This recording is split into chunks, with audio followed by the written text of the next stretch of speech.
Bonjour, je suis Clémentine Gallet et vous êtes bien chez Bliss Stories, le premier podcast qui vous parle de maternité autrement. Et si les histoires de maternité ont encore de beaux jours devant elles, chez Bliss, on aime aussi faire des pas de côté pour partir explorer d'autres territoires de nos vies de femmes. Alors désormais, ici, sans calendrier précis, nous vous proposerons d'autres témoignages qui seront réunis sous le nom de Women Stories. On avait commencé l'an dernier par la collection Break Up avec des témoignages de séparation et de reconstruction familiale. Et comme vous aviez adoré ces épisodes, vous allez pouvoir en découvrir des nouveaux. Mais on a aussi décidé d'enrichir cette collection avec d'autres récits qui racontent autre chose que la grossesse et l'accouchement, mais toujours des trajectoires de femmes et de mères puissantes et inspirantes. Leurs voix sont celles de vos copines, de vos collègues, de vos sœurs, de vos mères et peut-être même la vôtre. Ces voix, elles ont tout en commun de nous aider à y voir plus clair et à avancer même quand on manque de repères. Une fois de plus, il s'agit de rompre le silence, d'écouter avec le cœur, de s'informer sans juger et de s'inspirer d'histoires intimes et personnelles à la portée universelle. Alors bienvenue dans toutes ces autres facettes de nos vies de femmes, dans lesquelles piocher force, résilience et confiance. Bienvenue chez Bliss, Women Stories.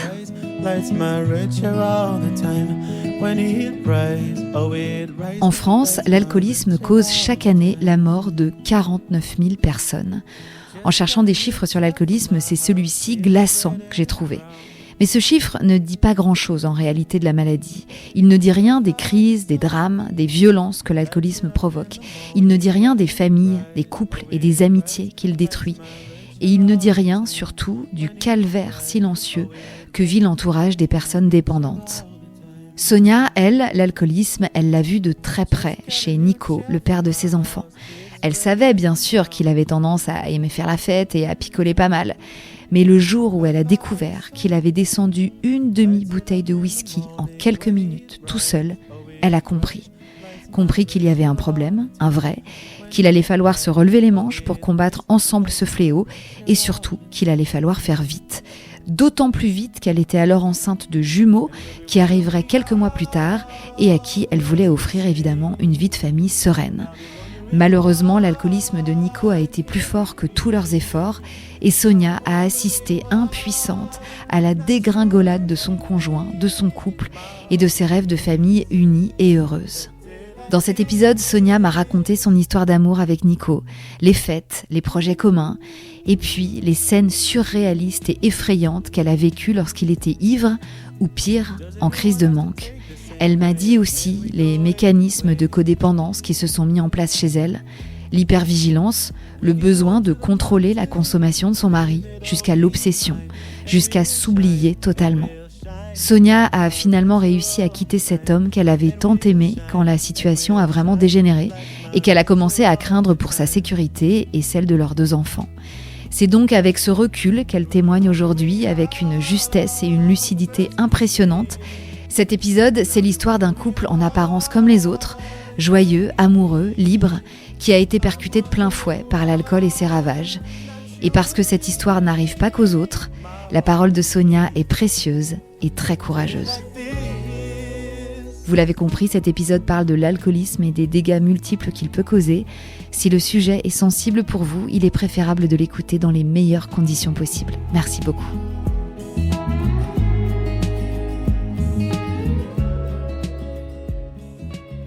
Bonjour Sonia. Bonjour Clémentine. Merci d'être là aujourd'hui. Tu es venue de Lille pour me raconter ton histoire de séparation et je te remercie parce que c'est important d'avoir nos récits de nos séparations respectives pour aider celles qui nous écoutent à se sentir moins seules. Donc je vais te laisser te présenter Sonia, s'il te plaît, me donner ton prénom, ton âge, d'où tu viens, ce que tu fais dans la vie et de qui est composée ta famille, s'il te plaît. Alors, je m'appelle Sonia, j'ai 37 ans, je suis responsable digitale. Super. Pour une assez grosse boîte du Nord. Je viens à l'origine du sud de la France. Qu'est-ce qu'il y a d'autre ? De qui est composée ma famille ? Oui. Écoute, ma famille est composée de Pépin et Trognon. Nous les appellerons comme ça aujourd'hui. Voilà.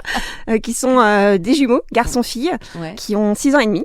D'accord. Donc ça, c'est un peu mon noyau dur, pour rester dans l'allégorie du fruit. Oh, c'est beau. Ah bah oui, tout à fait. Et alors, attends, Pépin, c'est la fille ou le garçon? J'ai besoin de Ah savoir. là là, bah ouais, je dirais plutôt que c'est ma petite fille, Pépin. C'est la petite fille. Donc, Pépin, la petite fille, et Trognon, le petit garçon. Ça rime. Voilà, et puis en bonne famille méditerranéenne, je dirais qu'il y a tout le reste de ma famille Oui. qui est dans le sud, mes parents dont je suis très proche, ma sœur, sa famille, et tout ça. Est-ce que quelqu'un partage ta vie aujourd'hui? Eh bien non, personne ne partage ma vie. C'est depuis peu, c'est comme ça, depuis quelques mois. Donc aujourd'hui, maman célibatante. Ok, alors justement, on va dérouler tout le fil de ton histoire de femme et de maman célibatante. T'as 37 ans aujourd'hui, t'as des jumeaux de 6 ans et demi. Est-ce que tu t'imaginais mère de famille quand t'étais plus jeune? Tu te voyais maman? Ouais, tout à fait. J'ai toujours envisagé ça. Pas très tôt. Pour le coup, j'avais bien envie de profiter de ma vingtaine, mais vraiment, j'avais cette envie de transmettre. Plus que la maternité, le soin qu'on peut porter à un enfant, c'est cette idée de transmettre, d'apprendre des choses qui m'a toujours vraiment émerveillée. Et je suis pas déçue. Tu m'étonnes. Et donc, à quel âge tu as rencontré le papa de Pépin et Trognon, donc? Tu ne l'as pas cité, il ne fait pas partie de ta famille aujourd'hui, mais bon, c'est quand même le père de tes enfants. Tout à fait. Donc, on est obligé de le citer, malgré tout. Alors, Nico, je l'ai rencontré à 20 ans, en école de commerce. Donc, dans le sud? Non, à Lille. C'est comme ça que j'ai découvert le Nord. En arrivant en école de commerce. Nico était rugbyman et moi j'adorais la photo. Donc on m'a demandé de faire... Ça n'a rien à voir. Si, tu vas bientôt avoir le lien. Donc on m'a demandé de faire le calendrier des rugbyman de l'école de commerce tout nu. Je te crois pas. Mais si. Le calendrier des rugbyman, qui s'appelle comment? Il y a un nom pour ces calendriers, non? Non, on les vendait pour une association, donc les rugbyman ont tout donné pour la cause. Mon Dieu. Et moi avec. Vraiment, tu avais une mission difficile, Sonia. Tu as dû te faire prier, j'imagine longuement. Pour bien s'intégrer dans une école, franchement, c'était une première expérience plutôt pas mal. Tu les connaissais un peu, toi? Pas du tout. Pas du tout. Et alors, Nico, je l'ai vraiment mis au fond de la pièce dès le début. Autant dire qu'il y avait des morphologies qui étaient beaucoup plus aptes à accueillir la lumière que lui. Donc moi, je ne l'avais pas du tout remarqué, mais lui m'avait remarqué. Et c'était comment alors la première fois que tu lui as dit, vas-y, mets-toi plus comme ci, plus comme ça? Il était déjà dans quelle tenue, s'il te plaît? Mais nu, complètement mais nu. bien sûr, avec un ballon de rugby là où il fallait. Ah, putain, oui, d'accord. Je croyais quand même il y avait une sorte de je sais pas, de short, de cache-sec, de coque, un truc. Non, nu. Fallait être authentique. Et toi, t'étais à l'aise de diriger tous ces gars-là, ces gaillards? Non. Surtout un troupeau de mâles alpha, sûrement en post-soirée, non, pas vraiment à l'aise. Et lui, il était comment? Lui, très amical. Lui, c'était le gai luron de la bande et c'est aussi pour ça qu'on a bien accroché. Donc lui, complètement à l'aise. Ok. Donc une première rencontre assez originale. Et alors après, comment vous vous êtes revus? Comment vous avez accroché l'un à l'autre? On s'est retrouvés à un dîner chez une amie, donc là, un beaucoup plus petit comité. Et là, on a parlé et franchement, pour la première fois, j'ai ressenti une grosse complicité avec quelqu'un. Vraiment quelqu'un avec qui tu pouvais parler des heures. Enfin voilà, j'ai vraiment senti le potentiel. Ah ouais, c'était la première fois que tu ressentais ça vraiment? Franchement, ouais, tout à fait. T'étais toute jeune. Hein. J'étais toute jeune et oui, enfin quelqu'un avec qui tu sens que tu peux passer de longues heures de discussion et t'as envie de continuer, quoi. Il était comment dans ce dîner? Toujours aussi galuron, aussi... Plus posé. Joyeux. Plus posé. Alors moi, je voyais son côté vraiment très festif, très gai, parce que bien sûr, après, je l'ai un peu zioté. Mais non, beaucoup plus posé. Et c'est là, en fait, que ça a déclenché. Finalement, moi, le côté... Trop festif m'avait pas du tout attiré de base, en fait. C'est pas ça qui te charme. Et donc, vous êtes sortis ensemble combien de temps après? Bon, ça n'a pas dû prendre beaucoup de temps, quelques semaines. Toute l'équipe de rugby m'appelait à partir de 22h le soir pour me dire qu'il m'aimait bien. Je pense que j'ai vite compris le message. Toute l'équipe s'y est mise, quoi. Toute l'équipe s'y est mise. C'est trop mignon, à la fois. Toute l'équipe s'y est mise. C'est que leurs potes devaient être vraiment mordus. Enfin, ils ont dû voir que tu n'étais pas une fille parmi tant d'autres. Je pense, ouais. Je pense. En tout cas, ils ont fait tout ce qu'ils ont pu. C'est chou. C'est mignon. Ouais. Et donc, vous êtes sortis ensemble peu de temps après. Voilà. Cette année-là, en tout cas. Cette année-là, moi, je venais d'arriver en école. C'était en plus en deuxième année, donc c'est vachement mieux. C'est vachement deuxième année. Et un gars du calendrier, quoi. Mais un rugbyman, bien sûr. On est vraiment sur les gros clichés quand je t'en parle, quand même. Ouais. Mais bon, à la fin, c'est toute une époque, j'ai envie de te dire. C'était il y a 17 ans. C'est ça, voilà. Donc, tout ce pour lequel je me bats pour ma fille, ma fille n'écoute pas ça. C'est pas bon. Mais ouais, c'est vrai que c'est une autre époque, vraiment. En tout cas, faut pas rougir d'avoir ressenti ça et d'avoir été dans cette époque-là. C'est comme ça. Non, puis c'est très drôle. D'autres mœurs. Ouais, je trouve ça vraiment drôle. Et donc, cette histoire démarre à ce moment-là, donc en quelle année ? 2007, je pense. 2007. C'est ça, ouais. Et alors, comment ça se passe entre vous au début ? Super bien. On était vraiment un couple complice. Ouais. Vraiment cette notion d'âme amie, en plus d'être amoureuse, vraiment. Assez libre, dès le début. Voilà, on avait vraiment chacun nos amis, nos groupes d'amis, très festifs aussi. On était de toutes les soirées, quoi. Voilà, c'est ça.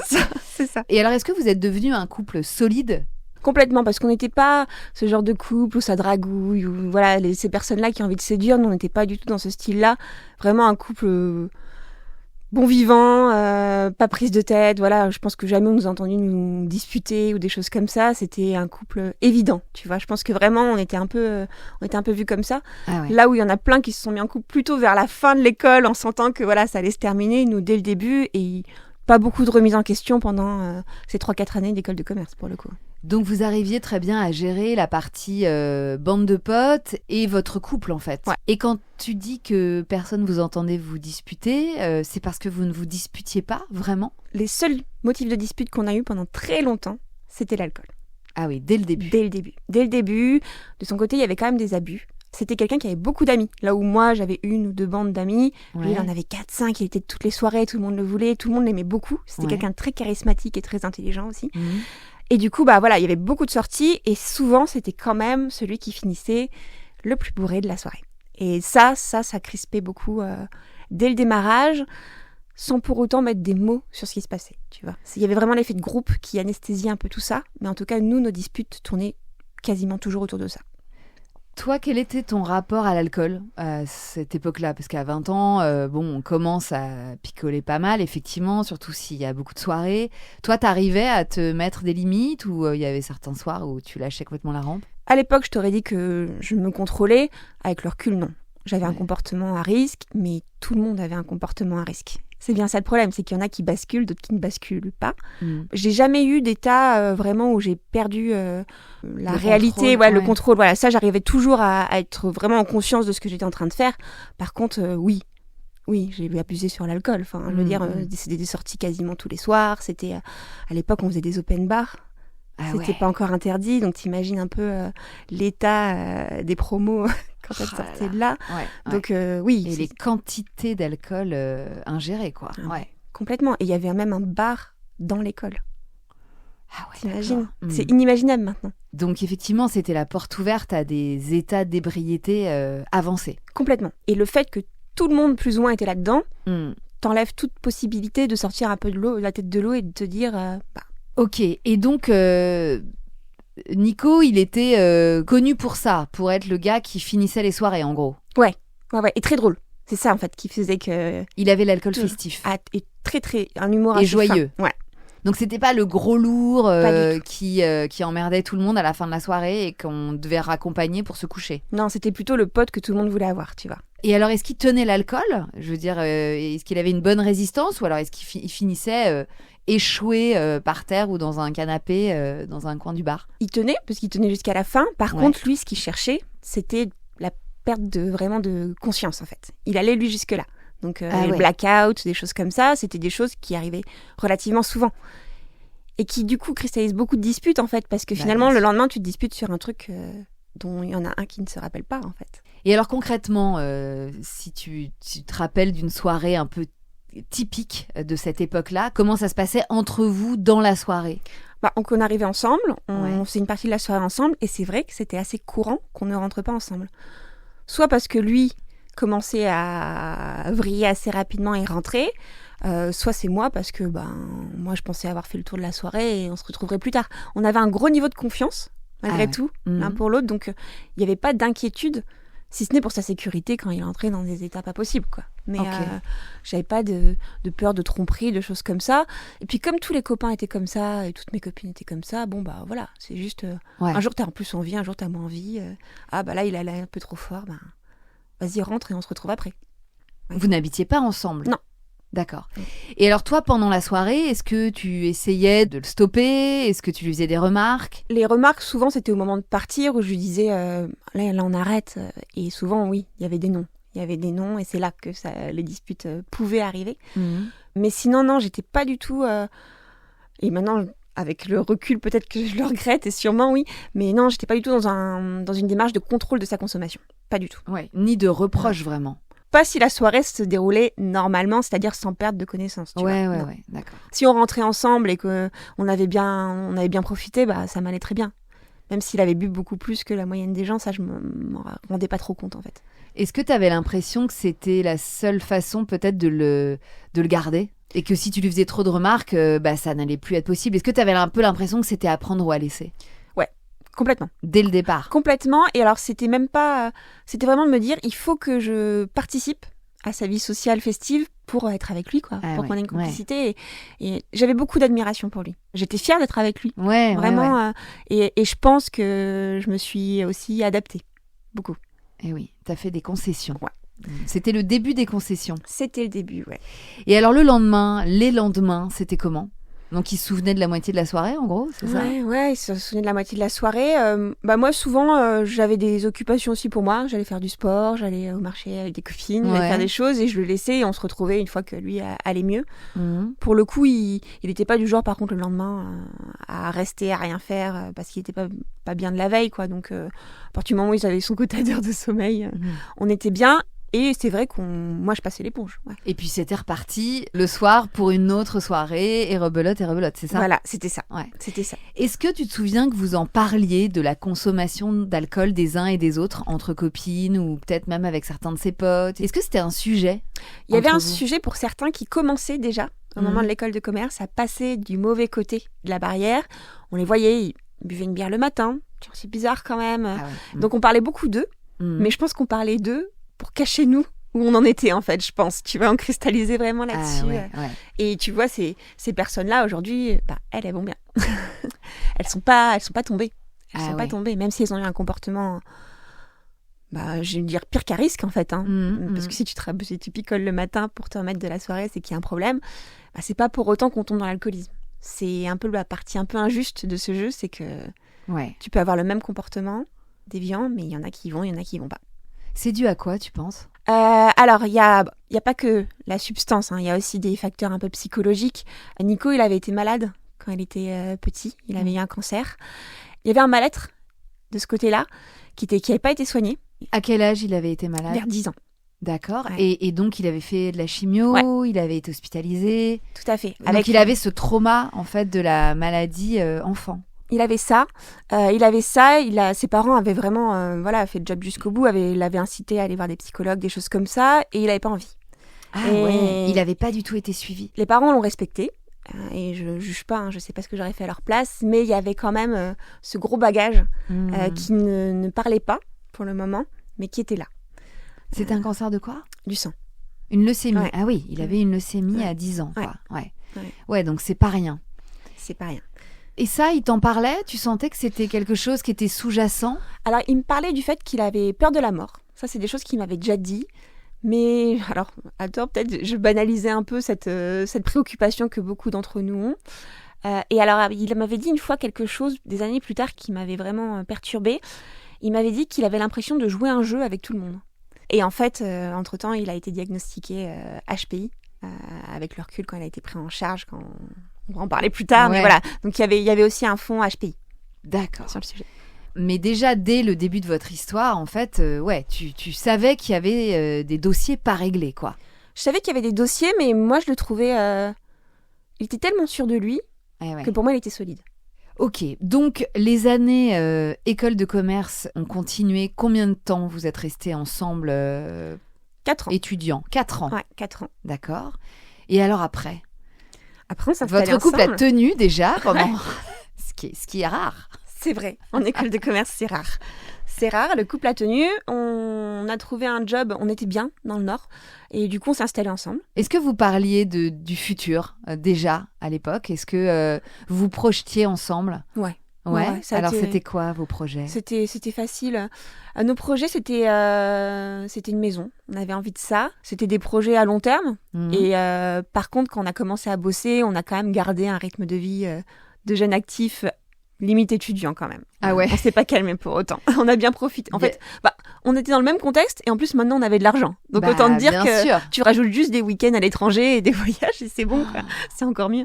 Donc, vous avez beaucoup bougé, continué de faire la fête, Ouais. essayé de sortir beaucoup. Ouais, vraiment, vraiment une vie légère, on va dire, sans prise de tête, avec le travail qui était rentré dans nos vies, qu'on faisait de façon très sérieuse, mais quand on a 20 ans, Ouais, c'est 25 ans, génial. ça passe. Ouais, là, vous aviez 25 ans. Ouais. Et parmi les projets, il y avait se marier et faire des enfants ou pas, spécialement? Alors moi, je voulais me marier. Ouais. C'était mon rêve de petite fille.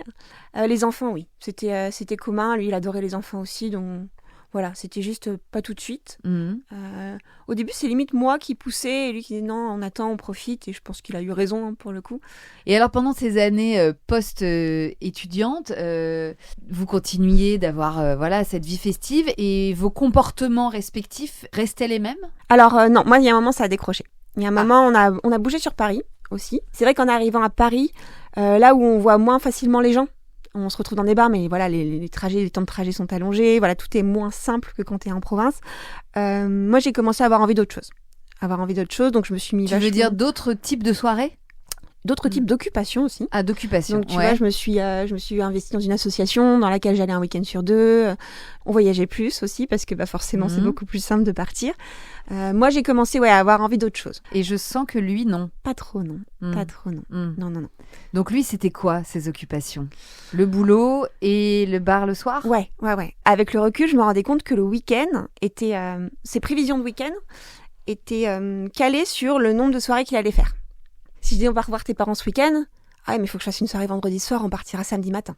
Ah oui. Donc il Il fallait caser Ouais. au moins une soirée le vendredi ou le samedi soir. Voilà, c'est ça. À cette époque, je voyais ça sous un angle, oui, il faut qu'on voit aussi pas que des parents et de la famille. Non, je pense qu'en fait, il y avait aussi une idée de consommation derrière tout ça. Et ça, c'était que le week-end? Ou dans la semaine, il sortait pas? Ah si. Ah, si. Franchement, je pense que du mercredi au samedi, on sortait. D'accord. Ouais. Pourtant, il n'avait plus sa bande de potes. Alors, il y en a beaucoup qui étaient partis sur Paris. Ah, mon Dieu. Alors, le piège aussi, c'est que dans son entreprise, ça sortait beaucoup. Ok. Et il avait un bar dans son entreprise. Et c'est dingue quand même. C'était une entreprise un peu commerciale d'import-export et il y avait des showrooms où venaient les commerciaux. Tu finis ta journée d'achat, tu proposes un verre au commercial et puis s'il n'y a pas de clients à ce moment-là, tu bois quand même un verre entre commerciaux. Donc il avait assez de bandes d'amis, il avait réussi à recréer des groupes.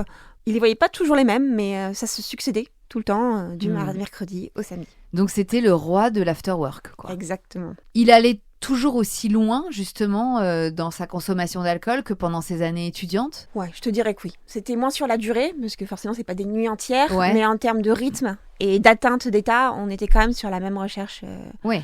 d'état. C'était pas du blackout systématique, hein, mais c'était quand même assez régulier. Donc là, vous habitiez ensemble? Ouais. C'est pas pareil que quand vous étiez étudiant, vous aviez chacun votre appart. Concrètement, tu avais quelqu'un qui rentrait chez toi, lui rentrait chez vous plusieurs heures après que toi tu sois rentré, dans un état lamentable, avec tout ce que comporte un état d'ébriété, c'est-à-dire le bruit, l'odeur, les ronflements. Enfin, raconte-nous comment c'était. C'est une vraie différence, je trouve, quand tu vis séparément et puis quand tu habites ensemble. Ouais, alors... En fait, je pense que j'avais tellement confiance en lui que j'étais pas du genre à me lever pour vérifier dans quel état il était au moment de son retour. Il avait le réflexe canapé, qui était assez respectueux. Donc tu l'entendais pas rentrer? Je l'entendais. Et j'entendais qu'il se couchait à côté. Et voilà, c'était OK. Et on se racontait la soirée le lendemain. Je réagissais pas plus que ça. Ça t'emmerdait pas qu'il rentre si tard et te coucher toute seule? À l'époque, ça te convenait? Non, moi, à partir du moment où le lendemain, on pouvait faire des choses ensemble, on avait des activités et que lui, il les faisait avec plaisir, pour moi, on était OK, quoi. Chacun ses occupations. Et il te racontait les soirées? Ouais. Volontiers? Peut-être pas la fin quand il s'en rappelait plus, mais ouais, complètement, ouais. Et puis, je savais plus ou moins avec qui il était, je savais où il était, enfin, vraiment pas de doute et toujours pas d'alerte parce que on avait beau être cadre, on avait maintenant plus de 25 ans, tout le monde était un peu comme ça, quoi, dans notre entourage. Donc moi, j'ai pas eu l'alerte encore. Et je pense vraiment, et j'insiste, l'effet de masse, l'effet de groupe m'a vraiment Aveuglée. Aveuglée, carrément, complètement. Et alors, à quel moment, justement, ça a commencé à se tendre entre vous? Enfin, à quel moment vos différences de vie vous ont sauté aux yeux? Enfin, t'ont sauté aux yeux, parce que lui, non. En fait, ça s'est pas vraiment tendu. C'est que quand j'ai eu 28 ans, on a commencé à se dire, bon allez, et si on switchait cette période-là de notre vie et qu'on allait de l'avant et on faisait autre chose? Et si on faisait un enfant? D'accord. Et si on se transformait un peu en famille? Ouais. On était vraiment les premiers du groupe à être comme ça. Mmh. Pour le coup, c'est lui qui m'a proposé. Mmh. Et je trouvais que c'était un bon moment. Parce que moi, je sentais que j'arrivais dans une période de ma vie où je voulais un peu tourner la page de cette vie-là. Je me disais que lui aussi, on arriverait à se stabiliser un peu plus. Et puis, malgré tout, hors soirée, là, on teint le tableau, mais ça se passait très très bien. Donc, c'était évident qu'on passe cette étape-là. Oui, vous aviez toujours la même complicité, le même amour, toi, la même admiration pour lui, en dehors de ces moments de soirée bourrés, quoi. Exactement. Ouais. Donc, à 28 ans, donc 8 ans après votre rencontre, donc on est en 2015 ? Presque 2016, ouais. Vous vous dites, on ferait bien un enfant. Voilà. Et alors, comment ça se passe? Donc, toi, t'étais sous contraception, t'arrêtes la pilule? C'est ça. Ouais. Ça marche vite. Ouais. Ça marche vite. Je tombe enceinte au bout de 3 mois, 4 mois, quelque chose comme ça. Mais je le perds. Fausse couche. Triste mais banal scénario pour le coup. À combien de semaines? 9. D'accord. Donc, c'était quand même relativement récent. Et en fait, à partir de là, j'ai mis 2 ans et demi à retomber enceinte. Quel impact cette fausse couche, puisqu'on appelle toujours ça comme ça, même si de plus en plus il faudrait dire arrêt spontané de grossesse. Qu'est-ce que ça a eu comme impact sur votre couple? Lui, il était comment par rapport à ça? Il a squeezé la nouvelle. Il était triste sur le coup, mais il a vite squeezé la nouvelle. D'accord. Moi, ça m'a traumatisée. Ça m'a traumatisée parce qu'en plus, j'ai vu ma fausse couche. J'ai tout vu. Donc, tu l'as perdu dans les toilettes. Ouais, et je l'ai vu. Et vraiment, j'ai eu cette image en choc. Vraiment, c'était un choc pour moi pendant longtemps. Très déçue aussi. Ouais. Et oui, moi, je l'ai pas très bien vécu. Et c'est devenu une obsession de retomber enceinte. Bah ouais, évidemment. Ouais. Et lui, il comprenait ça? Tu lui racontais ce que tu ressentais? Je lui racontais que j'avais les images de la soirée. Mon désir de maternité, ça, il l'avait en tête, il le savait. Mais pour autant, lui, il était là, c'est la nature, c'est comme ça, et puis on va faire confiance en l'avenir. Et il n'avait pas tort. C'est aussi une façon de bien vivre cette période-là d'attente. C'est un optimiste. Exactement, exactement.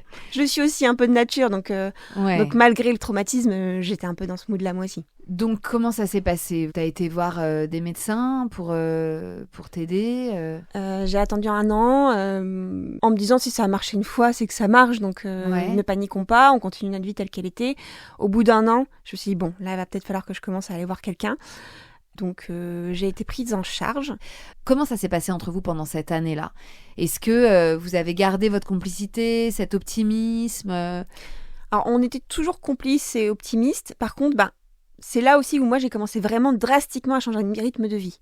Et donc, tu lui en fais part? Je lui en fais part. Voilà.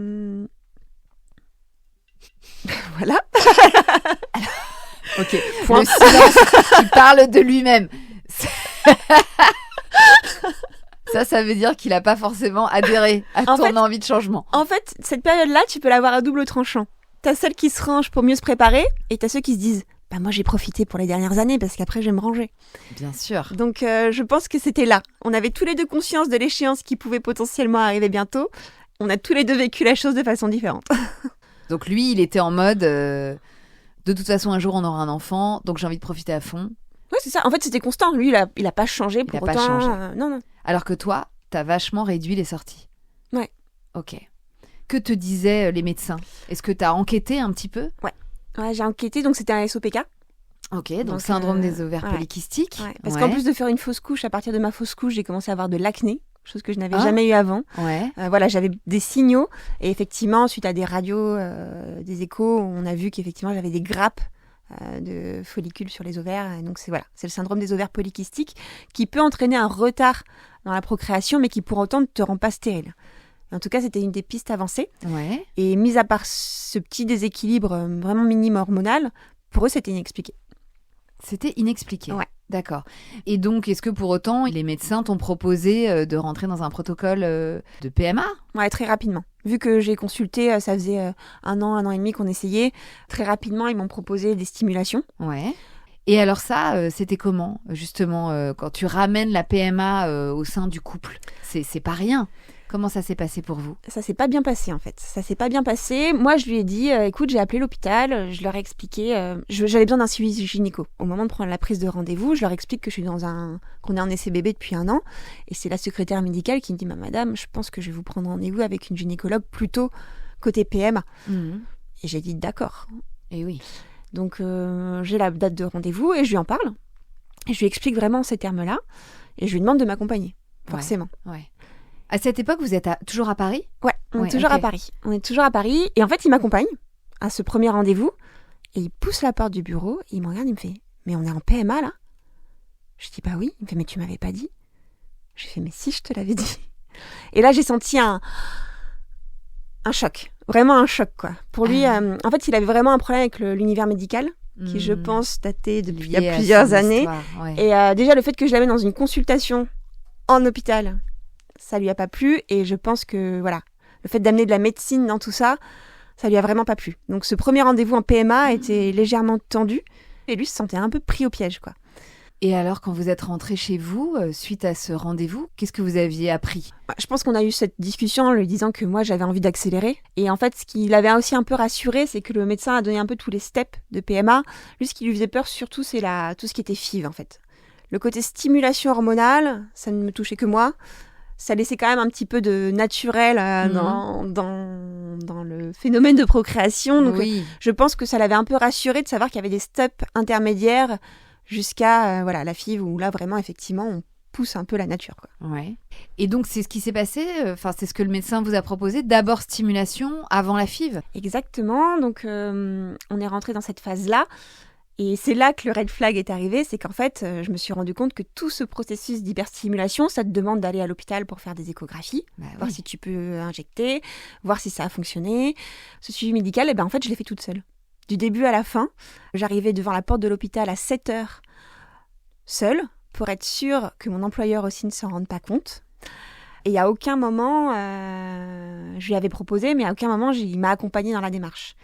Et tu vois, ça, avec le recul, je pense que c'était... Alors, il y en a eu d'autres, des red flags avant, mais celui-là, ça en était un bon. Je pense que là, on n'était plus alignés. Je pense que là, moi, j'étais partie sur mon parcours, bille en tête. J'étais en mode warrior, je vais y arriver, je veux mon enfant. J'étais tellement décidée dans cette démarche que j'ai pas vu qu'en fait, je l'avais un peu laissé sur le bord de la route, quoi. Mais sur le moment, ça n'a pas causé de discussion ou de tension? Non, ça n'a pas causé de tension. Mais c'était pas omniprésent. C'était comme si tu allais chez le coiffeur, tu vois. Ton mec, tu te dis pas forcément alors c'était comment chez le coiffeur? Ouais. Non, t'as été chez le coiffeur, quoi. C'est-à-dire que tu lui débriefais pas tes rendez-vous, il te demandait pas comment ça s'était passé, quoi. Je pense que je lui en parlais, mais c'était pas central. C'était pas central. Après, voilà, il était au rendez-vous quand il savait que c'était ce soir-là. Il mettait du sien à sa façon. Il a fait aussi l'examen, mine de rien, pour voir un peu s'il y a des problèmes aussi de fertilité. Il avait quand même fait le spermogramme, donc il y était quand même allé. Mais c'était poussif. Et donc, cette période a duré combien de temps? Alors, je pense qu'elle a duré au moins 5 ou 6 mois. Ouais. Puisqu'en fait, au bout de 3 essais non concluants, on nous a proposé de partir en FIV. Et là, il a refusé. Oui, il a refusé. Il a refusé, mais comme je le savais, et comme au fond de moi, je sentais que ça allait marcher. Je sais pas pourquoi, on a dealé pour 3 essais supplémentaires. Ah ouais, de stimulation. Ouais. Et les médecins étaient pas cons, parce qu'en fait, pour eux, ils comprenaient toujours pas pourquoi ça ne fonctionnait pas. Donc on a dealé 3 stimulations en plus, le temps de voir ce qui pouvait se passer. Ouais. Et ça, quand il a refusé, toi, t'as réagi comment? En fait, on avait déjà eu cette explication de 5 mois avant, où j'avais bien vu que c'était ça qui le bloquait, suite à sa réaction PMA. Donc, Mais t'as pas essayé de le faire changer d'avis pour autant? Non, parce qu'au fond de moi, je sais pas pourquoi, mon instinct me disait, ça va arriver. Ok. Ça va arriver. Je sais pas, il y avait un truc au fond de moi qui me disait, ça va arriver. Et donc, c'est arrivé. On part en vacances au ski pour le Nouvel An à 2. Donc c'était trop bien. Et je voyais qu'il était un peu bizarre, qu'il avait beaucoup de réflexions un peu sur la vie, sur l'engagement. Enfin, je voyais qu'il était dans une période un peu de remise en question sur sa vie d'adulte. Ouais. Et en fait, c'est parce qu'il y avait la bague de fiançailles dans la voiture. Et qu'il m'a demandé un mariage le soir du Nouvel An, tous les deux au ski. Tu t'y attendais? Enfin, c'était Je m'y attendais pas du tout. Non, mais moi, mon mariage, j'avais laissé tomber. Oui, c'est ça. Pour moi, c'était... Moi, je voulais surtout un enfant. En fait, je voulais pas me marier. Mais lui, je sais pas, il a eu un déclic en disant, c'est bon, ça y est. Et en fait, Moi, j'y crois dur comme fer. Je pense que psychologiquement, quelque chose a changé chez lui à partir de ce moment-là. Et je suis tombée enceinte 2 semaines après. Ça a débloqué un truc. Moi, je pense qu'il y a un facteur aussi psychologique chez l'homme. Évidemment. C'est sûr, c'est sûr. Donc, une fin d'année sous le signe du bonheur, puisque demande en mariage, toi, t'es en optimisme maximal. Lui, du coup, cette demande en mariage, t'as l'impression que, voilà, que ton homme va changer. Ouais. Ouais, c'est ça. Ça y est, il se range. Il se range et ça y est, on va avoir le rythme de vie. Il va venir épouser mon rythme de vie. Oui, c'est ça. C'était vous allez vraiment être dans la même équipe, quoi. Voilà, c'est ça. Et donc, cette grossesse qui arrive, du coup, suite à la 4e ou 5e stimulation, c'est ça 4e, ouais. Ok. Raconte le test. Enfin, comment ça s'est passé? Donc, c'était début d'année? Ouais, ça devait être fin janvier, quelque chose comme ça. Ok. Ouais, en février. Je sentais, alors je pense que psychologiquement, quand t'es en PMA, tu as toujours l'impression d'avoir des symptômes de grossesse. Donc, je me suis pas dit que là, j'en avais des particuliers. Le test, je l'ai un peu même laissé dans les toilettes.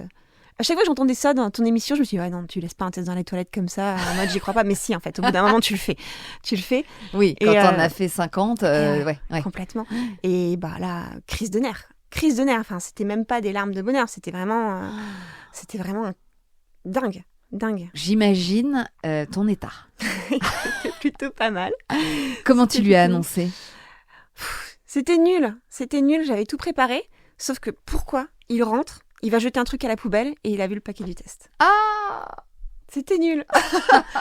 C'était naze, mais c'était spontané. Ah bah ça c'est sûr. Donc il ouvre la poubelle, il me regarde, je fais t'as compris? Il me fait bah oui, bon voilà, on était super contents.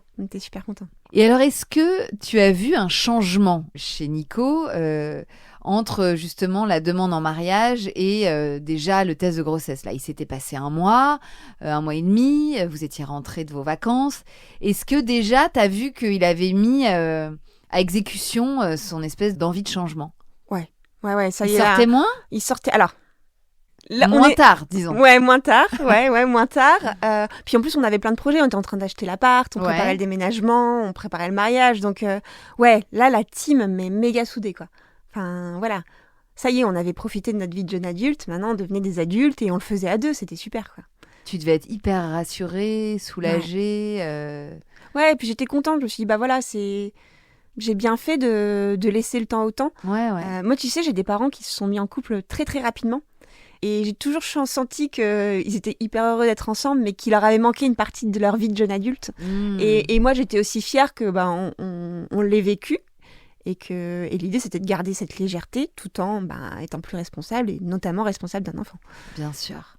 Oui, donc tu as vu quand même un switch positif à ce moment-là. Complètement. La grossesse démarre, on est en février 2018. C'est ça. Et alors, comment se passe ce début de grossesse qui, à l'époque, pour toi, est une grossesse simple, n'est-ce pas? Tout à fait. Normalement, c'était a priori, tu attends un bébé. Bien sûr. Un seul. Bien sûr, et c'est déjà génial. C'est déjà génial. Donc, beaucoup de fatigue, donc. Ouais. Ça c'est sûr. Et la peur de la fausse couche, bien entendu. Bah ouais, bien entendu. Tu devais pas être tranquille. Pas du tout. Pas du tout. Et alors, il s'est passé un truc. Je savais exactement le jour de ma fausse couche, de ma précédente grossesse. Ouais. Le nombre de semaines, le nombre de jours. Ce jour-là, bien sûr, flip maximal. Donc à 9 semaines. 9 semaines et quelques jours. Ouais. Et le soir, j'appelle ma mère et je lui dis écoute maman, ça va, tout se passe bien et figure-toi qu'on a passé le stade de ma fausse couche. Je parle avec elle au téléphone et là je sens quelque chose qui coule. Et j'ai commencé à saigner pile poil là, à ce moment-là, quoi. Oh mon Dieu. Donc c'est fou, quoi. C'est fou. Incroyable. Donc tu perdais du sang? Je perdais du sang, beaucoup de sang. Donc je me suis dit, je suis même pas allée à l'hôpital. Je me suis dit voilà, c'est tout, quoi. Enfin ça va se repasser pareil, je suis au courant, je regarde si ça s'évacue, et puis si ça s'évacue pas, j'irai à l'hôpital demain, quoi. Donc je suis quand même allée à l'hôpital le lendemain matin, et là je croise ma gynéco de PMA qui me dit écoutez, revenez lundi, je vais quand même vous faire une écho, mais là de toute façon il est trop tôt, donc on verra juste s'il reste quelque chose ou pas, quoi. Donc elle pensait aussi que tu faisais une fausse couche? Bah bien sûr. T'avais pas fait d'écho de datation ou si, t'avais fait une prise de sang, forcément. J'avais fait la prise de sang, le taux de bêta-HCG était bon, ouais. Plutôt, même limite très fort, mais bien sûr, je n'ai pas du tout pensé que c'était des jumeaux. Non, tout était ok, sauf que effectivement, ces saignements sont arrivés. Et donc, le lundi, quand même, il vient avec moi. Nico vient avec moi, parce qu'il a bien senti que j'étais pas non plus super sereine. On arrive, et là, Elle met la sonde. Je vois un embryon. Première bonne nouvelle. Mais je le savais parce que je savais que je l'avais pas perdu. Moi, Ah ouais je... T'avais cette intuition-là? Ouais. Ok. Ouais, je le savais. Par contre, est-ce que le cœur bat encore? Ça, c'est une autre histoire. Ouais. Et là, j'entends « Ah, il y a une surprise !» Et là, je sens la sonde qui tourne à 180 dans mon col. Et c'est là comme ça qu'on a su. Et t'as vu donc un deuxième embryon sur l'écran. Exactement. Oh, c'est Exactement. comment de découvrir ça? Tu tombes de plusieurs étages, clairement. Nico se marrait. Dans la salle. Et toi, tu pleurais? Non, moi, t'es figée? Moi, panique.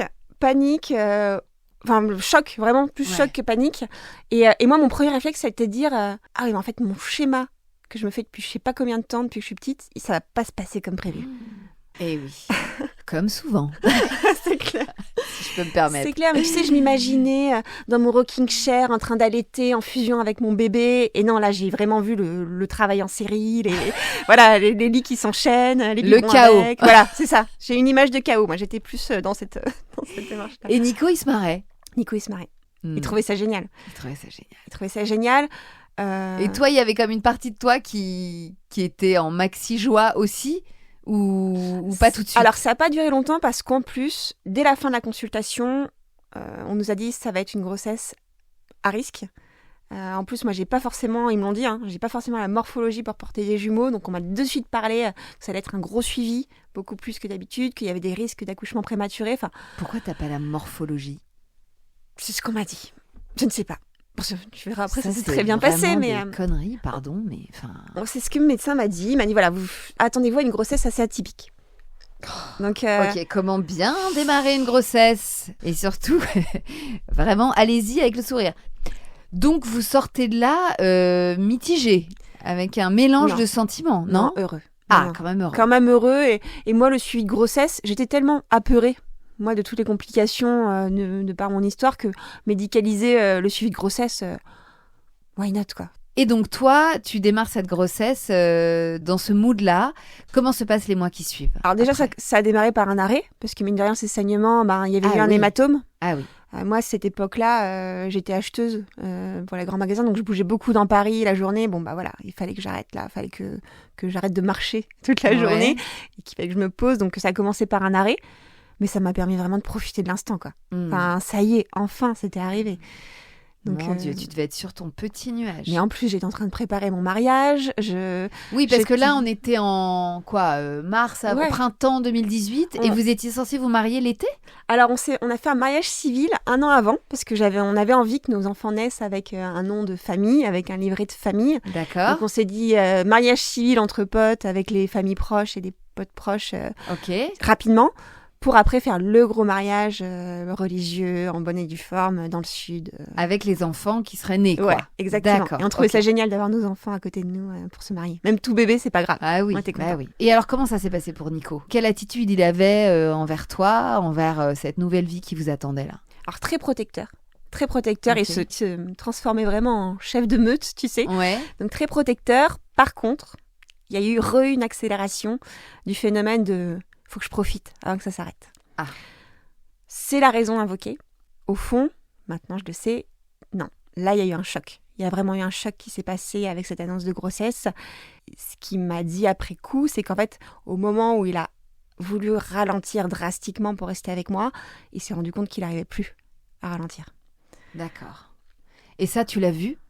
Je ne l'ai pas vu. J'étais vraiment dans mon truc. Je m'en suis pas rendu compte de suite. J'ai fini par m'en rendre compte 15 jours avant le mariage.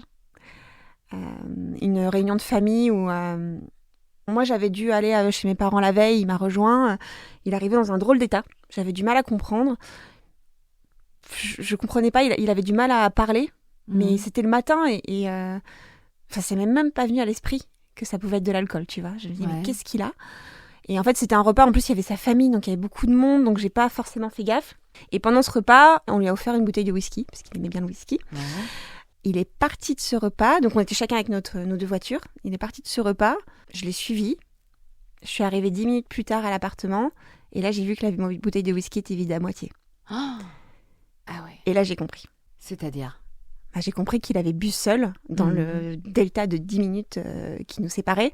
Et du coup, j'ai compris qu'en fait, il était alcoolisé quand il est arrivé à ce repas de famille. Et là, les points se sont reliés. Tu sais, c'est comme si tu...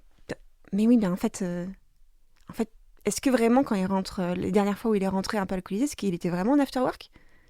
Est-ce qu'il boit tout seul ? Mais ça existe, ça ? Il y a des gens qui boivent tout seuls ? Tu vois, vraiment, je me suis pris ce truc en pleine poire, comme si, ça y est, on découvrait chacun nos cartes, quoi. Oui, t'as ouvert les yeux, quoi. Ah, mais complètement.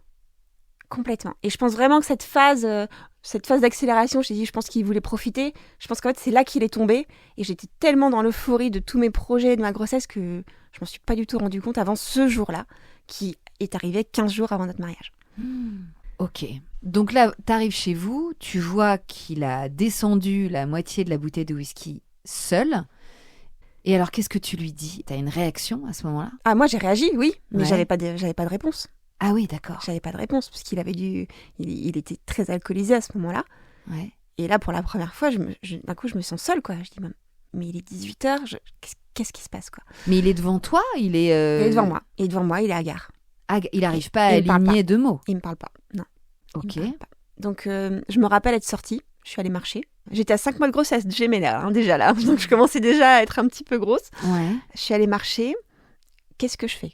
Donc là, est-ce que tu te dis, ok, mon mec, mon futur mari, père de mes enfants, est alcoolique ? Tu poses ce mot-là ? Ça y est, là j'ai compris. Mais de suite, je me suis dit, il est malade.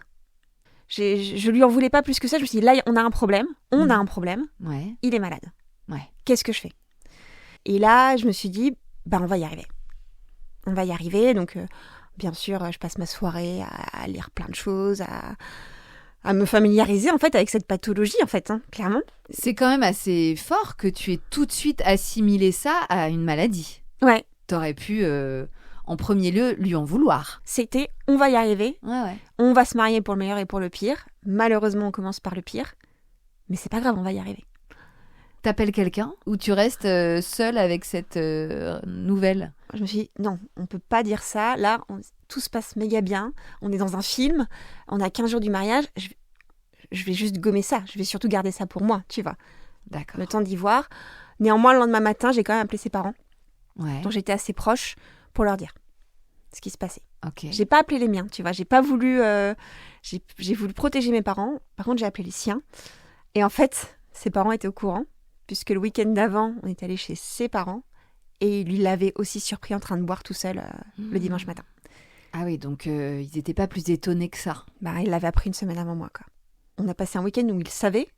J'avais même pas vu qu'il y avait quelque chose qui n'allait pas avec sa famille, tu vois. J'étais vraiment aveuglée par ce qui est en train de se passer, quoi. Bien sûr. Bon, et alors, qu'est-ce que vous décidez avec ses parents ? Est-ce que vous dites quelque chose ? Alors, ses parents qui, eux, sont dans le médical, m'ont fait un peu redescendre sur terre, sur les difficultés qu'on allait rencontrer. Là, ils m'ont dit, ça va être long et ça va être difficile. Ah ouais. De suite. Tout de suite. Ah, de suite. Mais j'ai pas trop voulu y croire. Ouais, Je pense que j'avais pas le choix que de pas y croire. Bien sûr. Donc lui, c'était à partir du moment où je l'ai su, ça l'a vraiment enfoncé. Là, il s'est renfermé. Ça l'a enfoncé. Ah ouais, complètement enfoncé. Parce qu'il avait l'impression d'être démasqué ? Ouais, complètement. C'était un autre homme. Ah Et ouais. une rupture, il était complètement renfermé. Il était un peu dans le déni aussi. Mhm. Donc moi, bien sûr, le premier truc que j'ai dit là maintenant, c'est suivi médical, quoi. Enfin, il faut que tu ailles voir un addicto, il faut que tu ailles voir quelqu'un. Tout le temps, je disais, on est à 4 mois de l'accouchement, t'as 4 mois là. T'as 4 mois, il faut qu'on fasse un max pendant 4 mois, quoi. Donc, Et lui, il était OK pour se soigner ? Non. Ah non. Non, il n'était pas OK. Mais il l'a fait. Il est allé voir cet addictologue. Ouais. Il sort de ce rendez-vous avec l'addictologue et donc il me dit écoute, ça va aller. On est au début, on l'a pris à temps. On était toujours une équipe là. Vraiment, ouais. C'était vraiment un combat qu'on allait démarrer. Et je vais aller sur une consommation modérée. Ouais. Je vais essayer de réguler ma consommation. Je vais me faire suivre par lui. Tu vas voir, ça va bien se passer. Est-ce que tu sens ton mec dans le repentir ? Je veux dire, est-ce qu'il est désolé ? Est-ce qu'il s'excuse auprès de toi ? Non, je le sens vraiment très perturbé. Vraiment, c'est comme s'il y avait eu un choc. Vraiment, ouais. il est un peu amorphe, il est plus là. Est-ce que toi, tu te mets à jeter ou cacher les bouteilles d'alcool que vous avez chez vous ? Ouais, carrément. Donc en fait, c'est là que ça a commencé. c'est qu'en fait, il faut savoir que l'alcoolisme est une maladie, mais il y a une maladie psychologique qui va avec, ça s'appelle la codépendance. Ouais. Ça touche, généralement pour un alcoolique, on a 6 codépendants. J'avais lu ça dans un bouquin, j'ai pas retrouvé la source, mais j'ai gardé le chiffre en tête. En fait, c'est devenu une obsession pour moi de contrôler son comportement.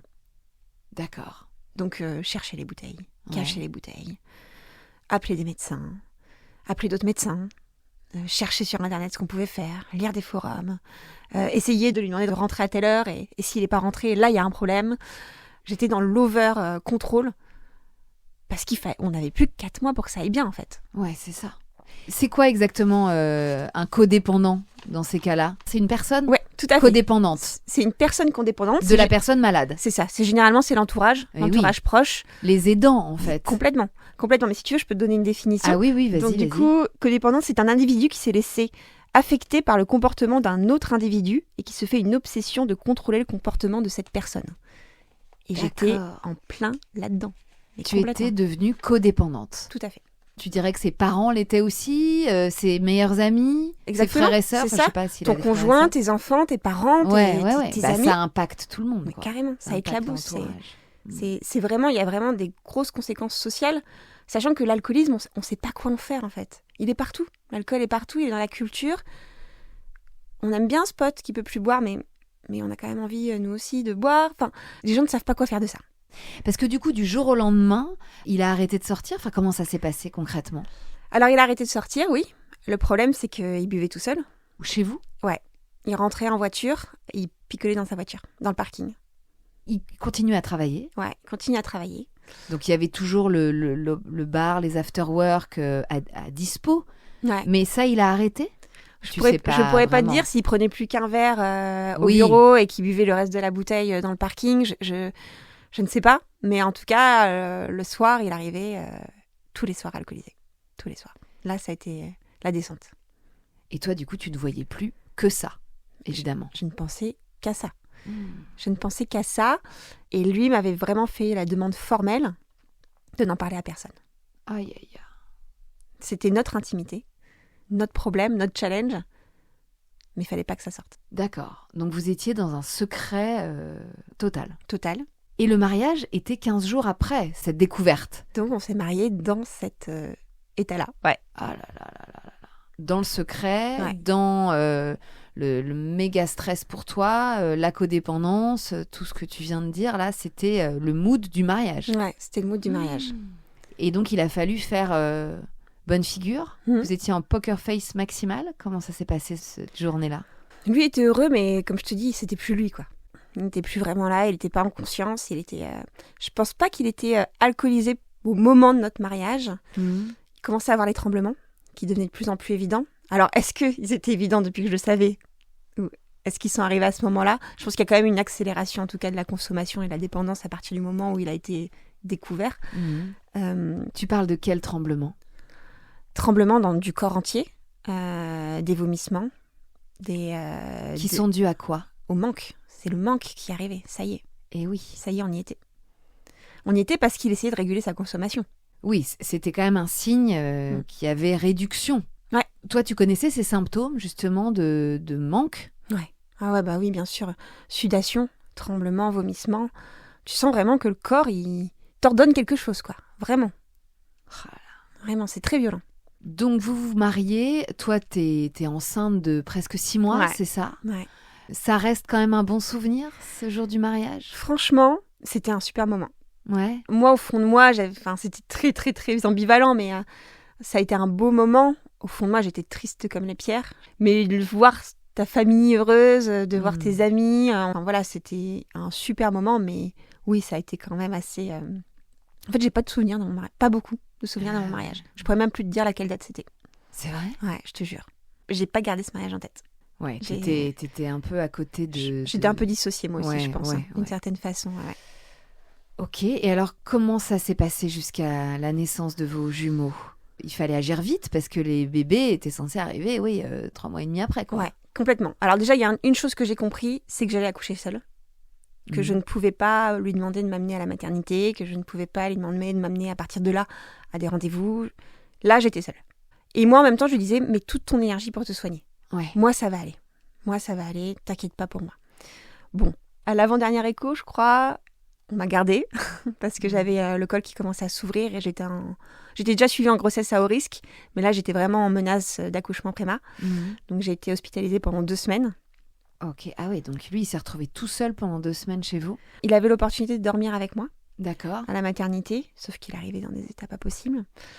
Et en fait, tu vois, dans cette période-là, j'étais complètement dissociée là encore, c'est que je faisais tout pour que le personnel soignant ne se rende pas compte de son état.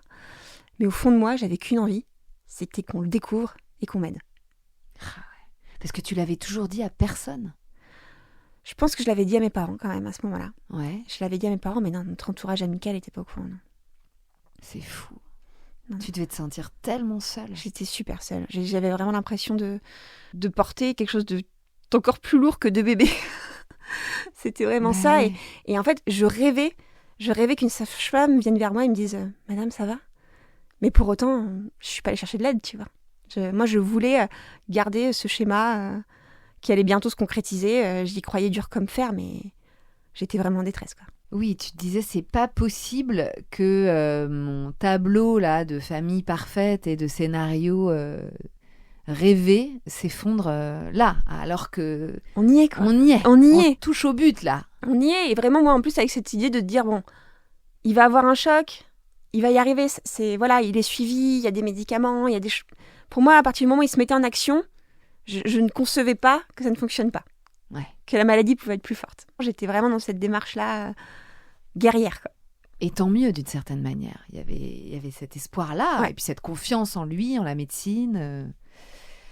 Ok, donc t'es hospitalisée 2 semaines, il dormait un peu avec toi, mais tu voyais bien qu'il consommait toujours, Ouais. et personne ne s'en rendait compte. En tout cas, personne ne l'a interpellé ou ne t'en a parlé. Non. Ok. Comment se passe du coup la naissance? Enfin, t'es restée hospitalisée 2 semaines, t'es rentrée chez vous après? Comment Ouais, c'est je passé? suis rentrée chez moi, ils m'ont dit, écoutez madame, avec un col ouvert à ce point-là, je pense qu'on vous voit demain. Ah ouais. Finalement, j'ai tenu encore 1 mois. Ok. Donc, Vous saviez que vous attendiez un garçon et une fille? ouais, on Ouais. le savait. Ok. Ouais, on le savait. La chambre était prête, il s'est investi là-dedans, dans l'accueil de ses bébés? Non. Je pense que vraiment, un jour, mon père l'a pris par la main pour qu'il monte le lit avec lui, mais il n'était pas là. Vous parliez un peu les yeux dans les yeux, tous les deux, de temps en temps, ou pas? Non, parce que j'avais pas quelqu'un qui était pleinement en conscience, en fait. Mais comment t'expliques ça? Parce que si on imagine qu'il a quand même surconsommé pendant des années, mais qu'il arrivait à donner le change, là, a priori, il consommait moins. Ah non, là, il était constamment alcoolisé, à ce moment-là. D'accord. À partir du moment où on l'a découvert. Tu dirais qu'il a augmenté sa Ah oui, consommation? complètement. C'est là qu'est arrivé le manque, c'est là qu'il s'est vraiment enfoncé. Non. Je pense, à partir du mariage, on était sur de l'alcoolisation en continu. En tout cas, hors de période de travail, parce qu'il arrivait quand même à continuer de travailler. Et hors du foyer, non? Parce que toi, tu supprimais toutes les bouteilles chez vous. Ouais. Oui, donc c'était, comme tu disais, dans sa voiture, sur le parking. C'est ça. Ok. Donc tu tiens 1 mois supplémentaire avec tes 2 bébés au chaud. Ouais, et vraiment seule à ce moment-là, tu vois, à un moment, je sens qu'il y a un des 2 bébés qui bouge plus. À aucun moment, je vais l'appeler pour lui dire que je pars à la maternité. À quoi bon? De toute façon, il n'aurait pas été conscient, il n'aurait pas pu m'amener. Donc, je suis partie en taxi. Oh.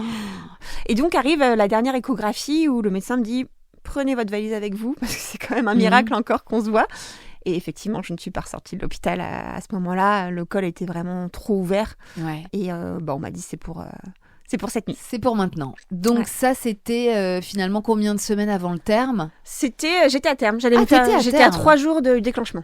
Magnifique. Magnifique. Mais alors, est-ce que tu as accouché seule? Oui et non, parce que il était là pour cette dernière écho. On m'a dit que ça allait être pour cette nuit. J'avais mes affaires dans la voiture. Il m'a dit, je pars, je vais chercher mes affaires à moi. Ouais. Il est revenu 3 heures plus tard. Sans mes affaires.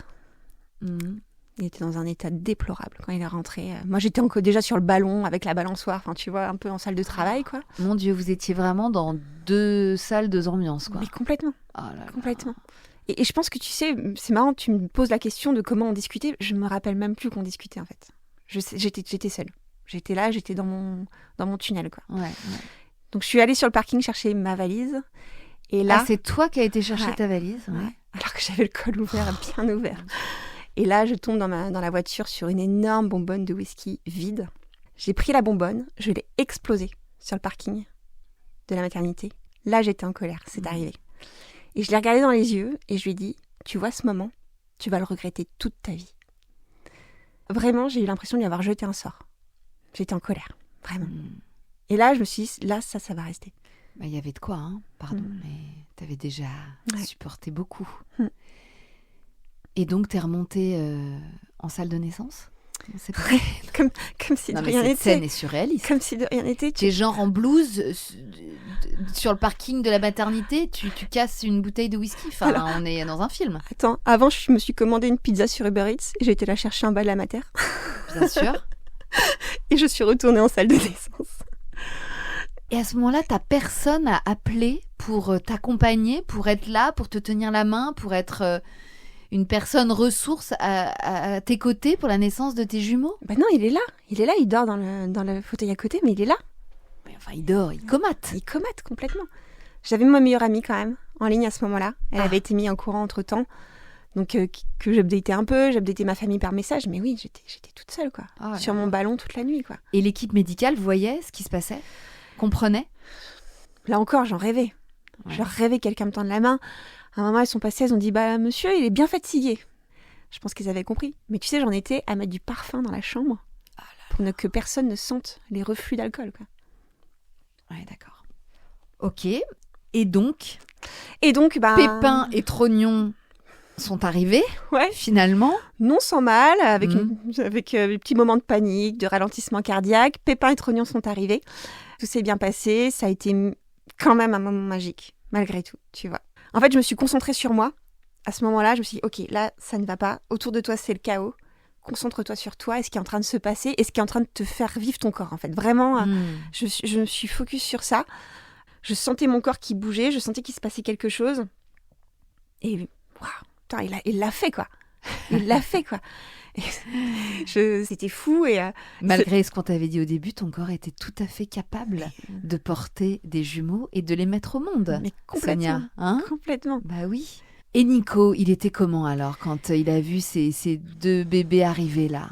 Il était hyper ému, hyper heureux. Il mais était là, il était conscient, il était... il était conscient. Oui. Il était conscient, en manque très probablement, Hmm. mais il était conscient. Et c'est marrant, je me rappelle, je voulais à tout prix qu'il reste là. Et du coup, à chaque fois qu'il partait, je disais au sage-femme, il est où mon mari, il est où mon mari? Et il me disait, mais vous inquiétez pas madame, il est pas loin votre mari, genre, c'est mignon, elle est sensible. Mais en fait, non. Ouais. Toi, t'avais peur qu'il aille s'enfiler une bouteille Complètement. sur le parking. Mais complètement. Ouais. Et donc il était quand même là et on a beaucoup pleuré tous les deux. Mais je ne pourrais même pas dire si aujourd'hui il a pleinement en souvenir l'intégralité de ce moment, quoi. C'était comment pour toi de voir Nico, malgré tout, avec vos enfants dans les bras là? Est-ce que tu as continué à te dire, voilà, c'est ça que je voulais, c'est cette image-là que je voulais, on va y arriver? Non, là c'était fini. Là il y a un truc qui s'était brisé. Vraiment, il y a quelque chose qui s'est cassé en moi à ce moment-là. Avec la bouteille de whisky que tu as Ouais. cassée sur le parking. Je Ouais. pense que de me laisser seule pour un accouchement gémellaire qu'on avait quand même vachement attendu, l'image d'Épinal avait commencé à fondre au soleil, tu vois. Ça ne se passait vraiment pas comme prévu. Ok, donc Pépin et Trognon étaient là, en bonne santé. Ouais. Toi, tu t'es remise comment de cet accouchement? Franchement, idéal. Ouais. Accouchement idéal. Ça s'est fait en 5 heures. Ah ouais, génial. Ah ouais, non mais vraiment, comme une lettre à la poste, j'ai adoré le moment. J'étais hyper surprise. En fait, quand t'attends des jumeaux, tu t'imagines pas le corps. Comme tu sais pas où sont les pieds, où sont la tête. Ouais. Tu sais, c'est une sorte de gros mélange là-dedans. Ouais. Putain, ils ont une tête, ils ont des bras, ils ont des jambes. Enfin, j'étais vraiment... J'avais pas deviné leur corps. J'avais pas essayé de le faire. Et là, j'ai découvert leur corps. Je l'ai regardé. J'étais estomaquée, quoi. Fou. Ça doit être Estomaquée. fou. C'était génial.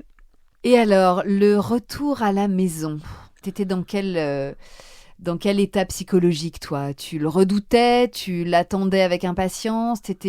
Comment ça s'est passé, le séjour à la maternité et le retour à la maison? Je suis revenue très très vite chez moi. Ah ouais? Trop Trop vite? vite. J'avais même pas encore eu ma montée de lait. Ah oui, comment ça se fait? Ils n'ont pas voulu te garder? Je pense que la mater était surbookée, qu'il y avait des cas à ce moment-là beaucoup plus compliqués que les miens. Ouais. C'était l'hôpital public, j'étais pas en maternité. Ouais. J'étais en niveau 3, forcément, pour des jumeaux. Je pense que voyant que je faisais le job, avec un suivi à domicile, ils m'ont renvoyé chez moi. J'ai pas osé dire non, mais j'avais pas envie de rentrer chez moi. C'était au bout de combien de temps, du coup? 2 jours, 48 heures. 2 jours? Ouais. Ah oui, c'est trop peu. C'est beaucoup trop peu. Ah ouais. C'est beaucoup trop peu. Ok. Mais malgré tout, bon, t'as pas eu trop le choix, quoi. Non. Oh. Non. Et là, Nico était comment? Est-ce qu'il a dormi avec toi à la maternité? Est-ce que il a toujours été là. Toujours été là. Il a toujours été là. Pas toujours en état, mais il a toujours été là. Et comment il s'occupait de ses enfants? Tu arrivais à le laisser faire? Le bain, le change, il gérait? C'était très compliqué parce que je choisissais aussi un peu les moments. Je voyais bien qu'il y a des moments où il fallait pas lui laisser de nourrisson. Surtout ma fille qui était toute petite, toute menue. J'attendais le moment entre la phase d'alcoolisation et le début de la crise de manque. C'était des créneaux très restreints. Mais j'essayais de caler les bains à ce moment-là. J'essayais de sécuriser un maximum mes enfants, en fait. J'avais déjà peur. Peur. Parce que je voyais bien qu'il n'était pas en maîtrise. Je voyais bien qu'il ne se rendait pas compte de ce qui se passait. Les biberons, je prévoyais les doses à l'avance. Enfin, tu vois, j'étais en contrôle total de tout le monde. De mes enfants, c'est normal, et de lui. Donc ça, c'était dès les premiers jours, dès ce séjour à la maternité, même s'il a été très court, et ensuite quand vous êtes rentrés chez vous. Ouais. Quand tu te retrouves avec tes 2 bébés, plus ton mec complètement out, à devoir tout contrôler, en postpartum, comment t'as fait? Je ne sais pas comment j'ai fait. Je ne sais pas. Autant dire que le concept de dépression postpartum, dans ces cas-là, t'es en survie de toute façon. Donc je n'avais plus conscience de moi. Ça, c'est vraiment un phénomène de la codépendance que j'ai vu quelques mois plus tard en allant voir une psychologue. La question « Comment ça va, vous ?» Pas de réponse. J'étais incapable, j'étais pas en conscience de moi, tu vois. J'étais 100% dédiée aux autres. Ouais, t'étais en dehors de ton corps et de ta tête même. Complètement. Ouais. Complètement. D'accord, en mode pilote automatique. Ouais, tout à fait. Tout à fait. Donc c'était quoi une journée type par exemple? Nico allait bosser ou est-ce qu'il avait pris un congé paternité? Il allait bosser, il avait pris quelques jours, il est vite retourné bosser parce qu'il avait un gros événement au travail, un événement festif. Et ma mère venait m'aider un peu les 2 premières semaines. Ouais. Mais elle était un peu loin, elle était à 1 heure de route, un truc comme ça. Et Nico avait refusé qu'elle dorme à la maison pour qu'on reste à 4. Mais en fait, c'était pas pour ça, c'était pour cacher l'état de son retour. Donc j'avais ma mère en bouffée d'oxygène la journée. Et à partir de 18h le soir, j'avais l'estomac qui se tordait. Et ça a duré jusqu'à notre rupture. À partir du moment où je savais qu'il allait rentrer à la maison, j'avais un phénomène physique. J'avais mal au ventre, quoi. Parce que je savais pas dans quel état il allait arriver, je savais pas comment il allait être, je savais pas comment ça allait se passer cette soirée. Déjà, toi, t'avais passé donc toute la journée quasiment seule avec vos enfants. Ouais. T'avais pas d'aide à part ta maman de temps en temps? Il y avait pas d'autres relais? Non, alors j'avais une aide, comme c'était une grossesse gémellaire, j'avais une femme de ménage qui venait la journée, une demi-journée par semaine.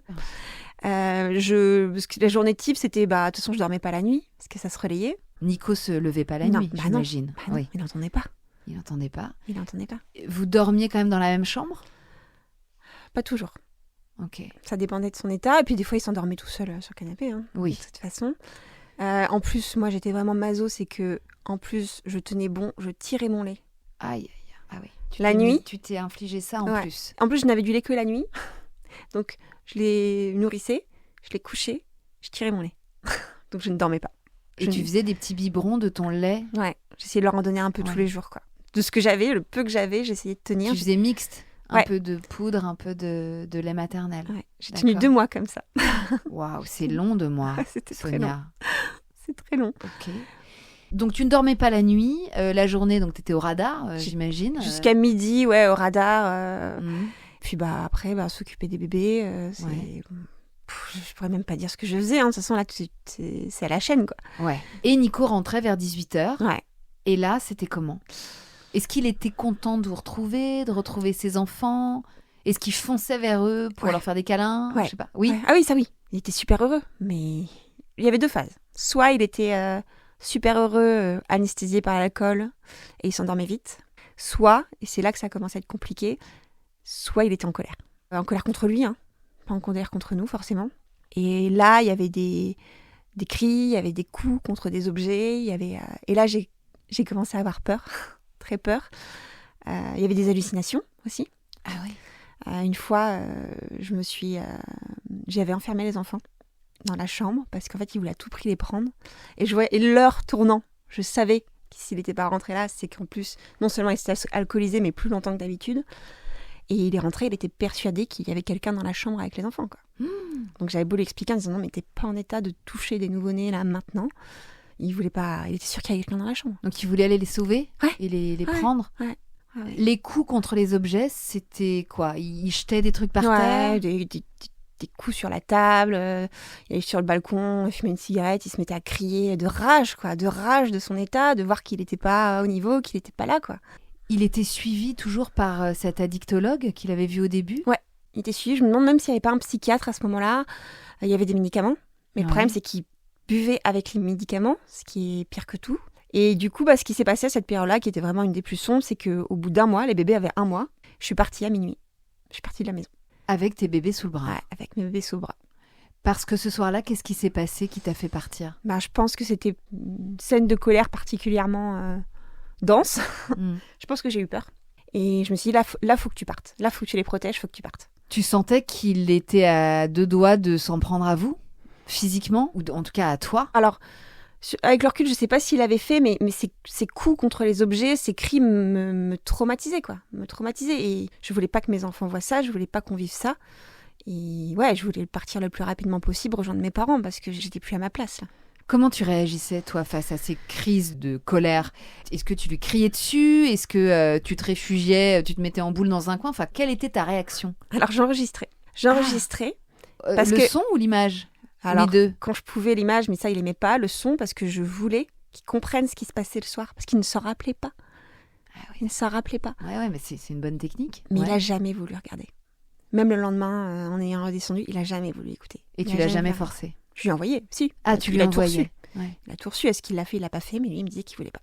Et t'essayais de lui faire entendre raison, de te mettre face à lui, de parler un peu fort Ah oui, bien sûr, oui, bien sûr. Le ton montait? Ah oui, le ton montait. Le problème, c'est que je voulais pas que mes enfants captent ces moments de tension. Donc ça dépendait un peu où ils étaient. S'ils étaient dans la pièce, non, je gardais tout pour moi. Je faisais la méduse. Mais s'ils dormaient, s'ils étaient un peu plus loin dans l'appartement, oui. Mais on en est arrivé même à des bousculades. Moi, je sortais de mes gonds, quoi. Je me dis, mais c'est pas possible, ça peut pas se passer comme ça, quoi. Qu'est-ce que tu lui disais comme mot fort pour essayer de le réveiller, quoi? Moi, ce que je lui demandais, c'est d'être conscient de son état. Et ça, il était dans le déni total. C'était plus tu te rends compte dans quel état tu es. Tu te rends compte que là, tu ne peux pas t'occuper de jeunes enfants. Tu te rends compte que là, moi, je suis toute seule. Je voulais qu'il ait une prise de conscience. Et ça venait pas. Ça venait pas parce qu'il n'était pas conscient. Et que le lendemain, j'arrivais pas à lui faire entendre raison, quoi. Donc, ce soir de octobre 2018... Tu quittes le domicile avec tes enfants sous le bras et tu vas chez tes parents parce que tu ne te sens plus en sécurité chez toi. Je me sentais vraiment pas en sécurité parce que j'ai dû appeler la police pour partir. Ils ne laissaient pas partir. Ils te laissaient pas partir? Ils ne laissaient pas partir. Et ah oui, t'en es arrivé là. Ouais. Alors la police s'est pas déplacée, mais elle est restée, franchement, elle est restée en ligne avec moi du début à la fin. Ils ont attendu que je sois loin 5 minutes après cette sortie du parking pour être bien sûr qu'ils me suivaient pas. Enfin. Wow. Mais donc, tu étais avec eux en ligne, en kit main libre. Et avec mes 2 bébés. Tes 2 cosy, là. Mes 2 cosy, ouais. Le coussin d'allaitement, le tire-lait. Et t'as appelé personne pour t'aider? Enfin, à part la police, mais enfin, personne de ton entourage. Il était 11h30, quelque chose comme ça. J'ai appelé ma sœur, qui devait être la seule réveillée. J'ai fait 45 minutes de route et je suis arrivée chez elle. En pleine nuit. D'accord. Ta sœur qui était au courant de l'état de Nico? Oui. Donc là, c'est la première fois que tu pars de chez vous. Et est-ce que tu as réussi à ne pas revenir? Non, bien sûr que non, je n'ai pas réussi à pas revenir.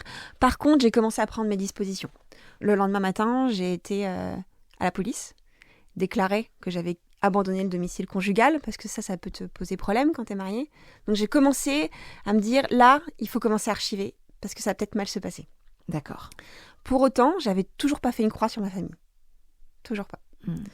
En fait, à chaque fois qu'il y avait de grosses crises comme ça, de gros moments un peu charnières, il allait plus loin dans le phénomène de soins. Tu vois, là, il a commencé une cure. Alors, les cures, c'est assez long. Tu as des sevrages chimiques, puis des sevrages psychologiques. Donc, comme à chaque fois, chaque événement malheureux le faisait aller un peu plus loin dans les soins, Bah forcément, j'avais envie de l'encourager dans cette Bien démarche-là, sûr. tu vois. Donc je suis revenue. Parce que comment il se comportait, lui, une fois que t'étais partie? Est-ce qu'il te harcelait Ouais. au téléphone? Ouais, c'est ça. Il n'arrêtait pas de m'appeler, il faut que tu rentres, pourquoi t'es pas là, pourquoi tu me laisses, je veux voir mes enfants. C'est aussi ça, c'est les je veux voir mes enfants qui m'a poussée à aller déposer une main courante pour qu'il y ait des preuves de Eh pourquoi oui. je l'avais fait, quoi. Et est-ce qu'il s'excusait, Nico, de son comportement? C'est ça le problème, c'est que c'était pas des excuses. Et encore aujourd'hui, je les attends. Je les attends. Non, c'était pas vraiment des excuses. C'était la maladie, c'était le phénomène de la maladie. Oui, donc c'était pas de sa faute. Non. T'es revenue au bout de combien de temps? 2-3 jours. 2-3 jours. Mm. Il y en a eu combien des allers-retours comme ça? Je pense qu'il y en a eu 2-3. Ok. 2-3. En combien de temps? Ah, ça s'est étalé, parce qu'entre-temps, il y avait des périodes de cure. Il y a eu, entre la première cure et la deuxième, il y a eu 3 mois. Et ça m'était mes seuls 3 mois de bonheur, Ah de ouais. famille, de... Ça y est, quoi. Ça y est, on y était arrivé. Il me disait tout le temps que la rechute faisait partie du processus et qu'il fallait l'avoir en tête. Mhm. Mais pendant 3 mois, ça y est, quoi. Enfin, j'avais un mari qui allait chercher les enfants à la crèche, qui m'aidait, on était heureux, on partait en week-end. Ah ouais. Il consommait plus du tout à ce moment-là? Non, il est sorti de sa cure abstinence totale. Ça a duré quand même plus d'un mois, je pense, la cure. Ah ouais, ouais, d'accord. J'ai eu 3 mois de ça, jusqu'à la fameuse rechute. Donc là, je pense qu'on est en mai 2019, quelque chose comme ça. Ouais. Ça a été assez dramatique, là. Ouais, parce que quand tu penses que ça y est, t'es arrivé au bout, en fait, il replonge, quoi. Ouais.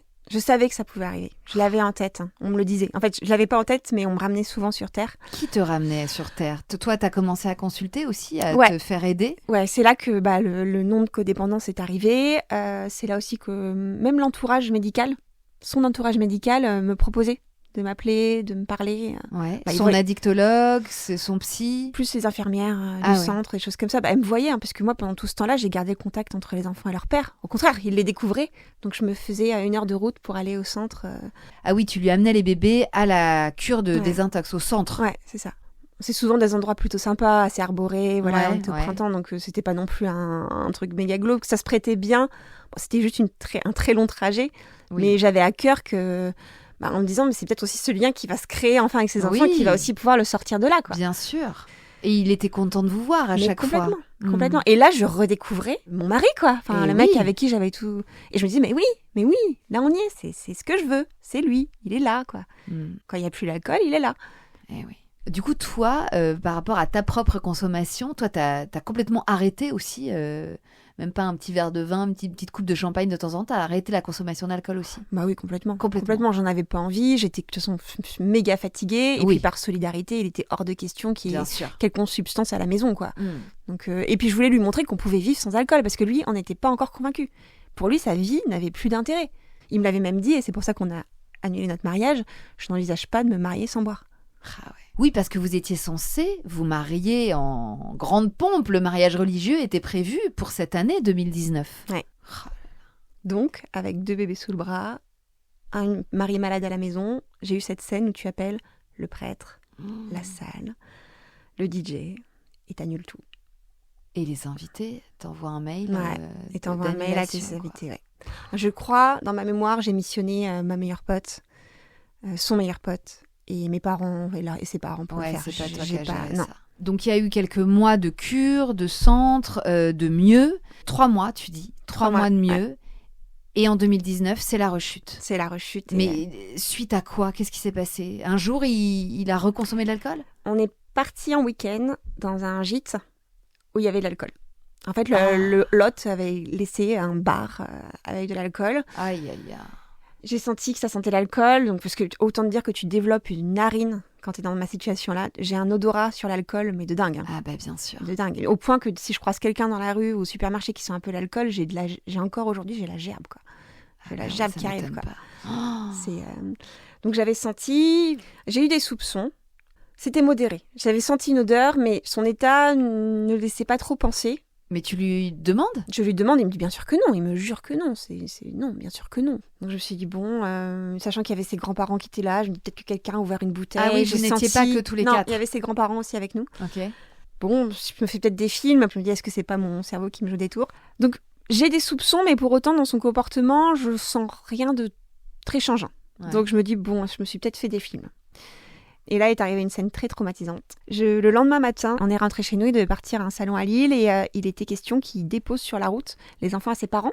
Et moi, je le rejoignais quelques jours plus tard, on se rejoignait tous ensemble dans le Nord. Il était très bien, tout s'était très bien passé à ce retour de week-end. Il part avec les enfants, il est 7h30 du matin, un truc comme ça. Moi, je vais travailler, j'avais repris le boulot à ce moment-là. Vient l'heure où il était censé arriver, pas de nouvelles. J'attends, en me disant peut-être qu'il a donné un biberon sur la route, et puis il conduit, donc il peut pas répondre. Ouais, est-ce que tu essayes de l'appeler et il répond pas de nouvelles. J'appelle les parents, ils me disent non, il est pas là. On attend. Et au bout d'un moment, je reçois un message de la maman qui dit « Je crois que là, ça y est, il faut qu'on s'inquiète. » Combien de temps après son départ ? 3h, 4h, alors qu'il y avait 2 heures de route. Ok. Dans 3 heures, je pense qu'on avait très vite quand même compris qu'il y avait un problème. Qu'est-ce qu'on fait dans ces cas-là ? Qu'est-ce qu'on fait ? Qu'est-ce qu'on fait ? Premier réflexe, j'appelle la police pour savoir s'il y a eu des accidents de voiture. Rien. Sur la route, je dis les 2 itinéraires possibles, je les donne. Rien. Il me dit appeler les hôpitaux. J'appelle tous les hôpitaux du trajet. Rien. Il était avec sa voiture de fonction en plus. Donc j'appelle son patron, qui n'a pas de nouvelles. Mais je le préviens, parce qu'en fait, j'avais pas la plaque de la voiture. Parce que les policiers au début me font « Mais vous inquiétez pas, madame, il est pas dépressif, votre mari. » Ah si. Si, je crois qu'il se passe pire quelque que chose. ça. Ouais. Donc il me demande la plaque, j'avais pas la plaque, donc obligée d'appeler son chef. Heureusement, j'avais son numéro, mais pour lui informer qu'il avait disparu. Et au moment où j'arrive pour signaler une disparition inquiétante, vraiment, on en était là, j'étais à la porte du commissariat, je vois qu'il s'est connecté à WhatsApp. Qu'il est en ligne. Je vois qu'il est en ligne. Donc il répond toujours pas. Donc j'appelle sa mère, je dis c'est bon, là il est de nouveau conscient, il se passe quelque chose. Et 10 minutes plus tard, elle m'appelle, il fait ça y est, il est rentré. Et il était dans un état. Je sais même pas comment il a fait pour conduire jusqu'à chez ses parents. Avec mes 2 enfants à l'arrière.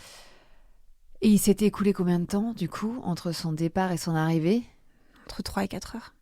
Ok, donc 2 heures de plus que le trajet habituel. Ouais. Mais sur un temps en plus de biberon, sur un temps de... Mes enfants n'avaient pas eu à manger, mais je sais même pas ce qui s'est passé dans cette voiture, en fait. Et je le saurais jamais. Je ne le saurais jamais. Donc là, il est arrivé chez ses parents. Ils t'ont raconté concrètement comment il était, comment étaient les enfants Apparemment, il est arrivé, il était dans un état second, il a déposé les enfants, il est parti. Il est parti où ? Je sais pas. D'accord. Et là, toi, c'était le point de non-retour. Je crois que ça a été l'épisode le plus traumatique de ma vie. Vraiment, c'était... J'imagine. C'était... Quelle angoisse. Je pense que j'avais le choc de la rechute. Et puis cette peur, mais viscérale, quoi. Viscérale. Où sont mes enfants, quoi ? Où sont mes enfants ? Qu'est-ce qui s'est passé, quoi ? Qu'est-ce qu'il a fait ensuite ? En fait, après, il a disparu.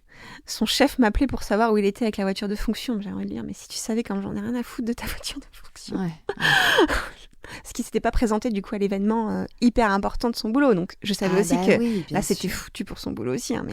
Mais limite, tu t'en fous. Enfin, là, t'es pas sur ça. Là, déjà, tes enfants sont en vie. C'est quand même un truc de dingue. Donc, moi, je quitte le travail, je remonte, il dit coup presto. Je retrouve mes enfants, mais... C'était viscéral, quoi, quand je les ai retrouvés. C'est viscéral. Bien sûr. Je pense que je les ai gardés sur moi, mais toute la soirée. Et Nico ne te donne toujours aucune nouvelle à ce moment-là ? Non. Il ne t'a pas répondu de la journée ? Non. Il a fini par revenir. Ah, il a fini par rentrer le soir à la maison ? Chez ses parents, chez ses parents, on s'est retrouvés et il parlait pas. Et comment il est ? Et toi, comment t'es ? Moi, j'étais brisée. Là, c'était, je pense qu'on était sur la 2e étape du fracas de ma vie, là, clairement. En tout cas, de ma vie de maman. Je pense que j'étais tellement contente qu'il soit en vie, déjà. Je pense que tu as vraiment ce phénomène-là où tu laisses un peu ce qui se passe de côté. On comprend que c'est la rechute et ses parents, pareil. On se dit, bon, bah voilà, c'était une sacrée rechute et ça y est, on est dedans. Et on pense de suite à l'après. On rappelle les centres en disant, bon, bah ça y est, on y est. Le problème, c'est que pour rentrer en centre, il faut que tu sois sobre. Et c'est comme ça qu'il y en a beaucoup qui font des allers-retours. C'est qu'en fait, tu as un éthylotest à l'entrée et il faut que tu sois sobre depuis plusieurs heures. Enfin, en tout cas, il faut que ton éthylotest soit à 0 ou quasi 0 quand tu rentres dans un centre. D'accord. Ce qui est compliqué. C'est compliqué. C'est-à-dire qu'il ne faut pas avoir consommé d'alcool depuis 24 heures ? Moi, je pense, quelque chose comme ça. Oui. Oui, donc quand tu es dans l'état dans lequel était Nico, c'est quasiment impossible, impensable. Bah, surtout là, je pense qu'il était en rechute. Ouais. Il avait le choc psychologique lui aussi de ce qui s'était passé, je pense, quand il a dû revenir à la surface. Dans sa voiture, j'ai retrouvé le ticket de la bouteille qu'il a acheté. Il l'a acheté à 7h30. Ça veut dire qu'il l'a acheté en descendant de notre appartement à Paris. Ah oui, tout de suite. Tout de suite. Putain. Alors qu'il était tout à fait normal quand il a posé la porte. Mon Dieu. À 7h30 du mat, quoi. Ouais. D'accord. Ce qui s'est passé, du coup, j'ai eu le récit, il s'est arrêté sur une aire d'autoroute et puis il a bu la bouteille, quoi. Et il s'est endormi. Ah, c'est ça qui s'est passé. Mm. Avec les bébés à l'arrière Mm. qui, on sait pas, qui pleuraient pas, qui avaient faim, qui avaient pas, on sait pas. On sait pas. Mm. Je pense qu'ils ont beaucoup pleuré. Donc l'idée là, c'est qu'ils repartent en centre, en cure de désintox. Et toi, qu'est-ce que tu te dis là ? Tu te dis que c'est la fin ? Presque. Là, je suis en train de me dire, soit c'est la fin, soit si ça va mieux, je vais tenir pour mes enfants quelques années, mais je suis plus amoureuse. Ah ouais. Ça y est, c'était fini. Ouais, il y avait quelque chose qui était rompu et qui ne pourrait pas revenir, quoi. Ouais. Mm. Ouais, alors je pense que j'ai été jusqu'au bout, hein. Pour le coup, j'ai été jusqu'au bout. Et là, je savais que, voilà, c'est soit je me disais, allez, jusqu'aux 4 ans, tu tiens, même si t'es plus amoureuse, mais pour garder ta famille intacte. Ah soit ouais, c'est tu fini. t'étais fixé ça comme Ouais, je sais pas limite, pourquoi. 4 ans. Mm. Et alors, comment s'est passée la suite ? La suite, ça a été une cure qui s'est très mal passée au centre. Il était très en colère, très énervé. Et elle a été écourtée par les médecins, cette cure, en disant qu'il avait besoin d'un établissement plus contenant. Mm. Je pense qu'en fait, il y est retourné parce qu'il était acculé, quoi. Enfin, il n'avait plus le choix, vu ce qui s'était passé, mais qu'au fond de lui, c'était pas son souhait. Il n'était pas dans une démarche, pas à ce moment-là en tout cas. Ouais. On s'est dit, on devait partir en vacances, on s'est dit, dans un endroit vraiment au milieu de nulle part, où on avait l'habitude d'aller. On s'est dit, on va y aller. On va y aller. J'ai quand même tenu. Mon Dieu, ah oui. J'ai donc, quand même tenu, donc j'ai conduit, on y est allé. Ça a été un carnage. Et c'est là que notre histoire a pris fin.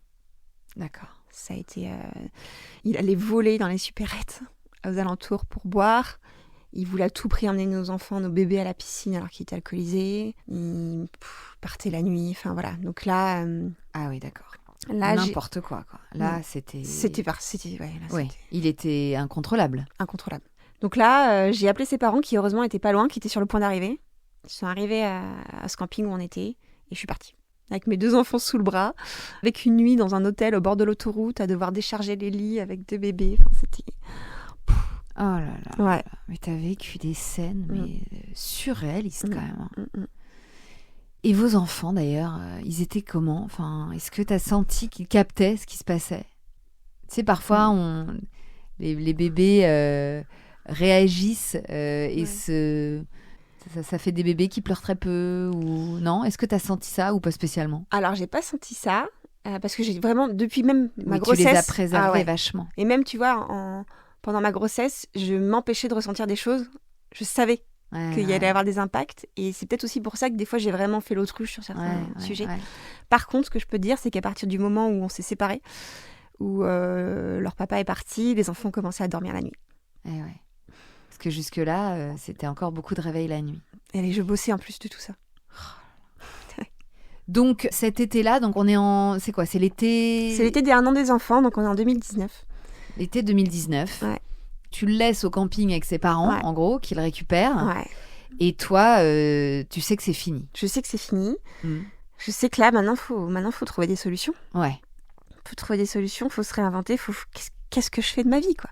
Je suis une maman célibataire dans Paris, de jumeaux. Je ne pouvais pas rentrer avec la poussette d'août dans le Franprix en bas de chez moi. Ah oui, d'accord. Tu vois, pour te dire à quel point ma situation était délicate. Qu'est-ce que je fais, quoi ? Je ne peux pas garder l'appartement. On était acculés par les charges. On avait 2 micro-crèches qui allaient arriver. Et oui, 2 frais de micro-crèches. Plus un appart qu'on avait payé à 2, sur lequel on s'était bien endetté parce qu'en plus, les taux d'intérêt. Bref, on était vraiment. On avait peu pour vivre déjà de charges, mais c'était inenvisageable que je garde l'appart pour moi. D'accord. Déjà, est-ce que tu actes la séparation ? Moi, je l'acte. Ouais. Mais lui, non. Donc lui, il part vivre chez ses parents. Il refait une cure sûrement entre-temps. Mes souvenirs sont un peu plus flous sur cette période-là. Il prend un nouveau job. Ah oui, oui, parce qu'il avait perdu le précédent, bien sûr. Okay. Mais il n'était pas du tout en état de prendre un nouveau job. Pas du tout. Pas du tout. Et donc moi, je me dis, là, j'ai 2 choix. Soit je vais vivre près de chez mes parents, en banlieue parisienne, et je passe ma vie dans le RER, et mes enfants sont élevés par mes parents. Soit je pars et je vais en province pour avoir une vie plus douce, plus simple, ne serait-ce que pour aller faire tes courses, en fait. Bah ouais, bien sûr. Et j'élève mes enfants. Ce sera sûrement très difficile. mais j'élèverai mes enfants. J'ai fait ce choix-là. Ouais. Donc je suis partie en me disant que j'avais toujours aimé le Nord, j'avais gardé des bons souvenirs, je savais qu'il y avait beaucoup de jobs pour moi là-bas. Et je me disais, le jour où il ira mieux, ça sera plus simple. Mais en attendant, lui, il était à Paris. Le nouveau boulot, il était Non, à Paris. il était dans le Nord. Ouais, il était dans le Nord. Ah, d'accord, ok. Ouais, excuse-moi, je t'ai pas dit, mais il était dans le Nord. Ok. Donc, mais moi, j'y croyais plus, hein. C'était sûr. Lui, il disait, voilà, je reprends un boulot, comme ça on pourra s'acheter une maison. Mais moi, non, je lui disais, non, on est séparés là. On est séparés, Nico.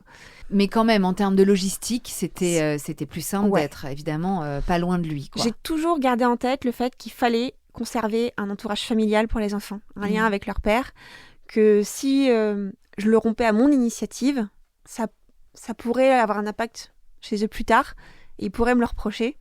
En tout cas, je me dis que même pour eux, pour leur équilibre, c'était important que je les mette en condition de garder un lien avec leur père. Ouais.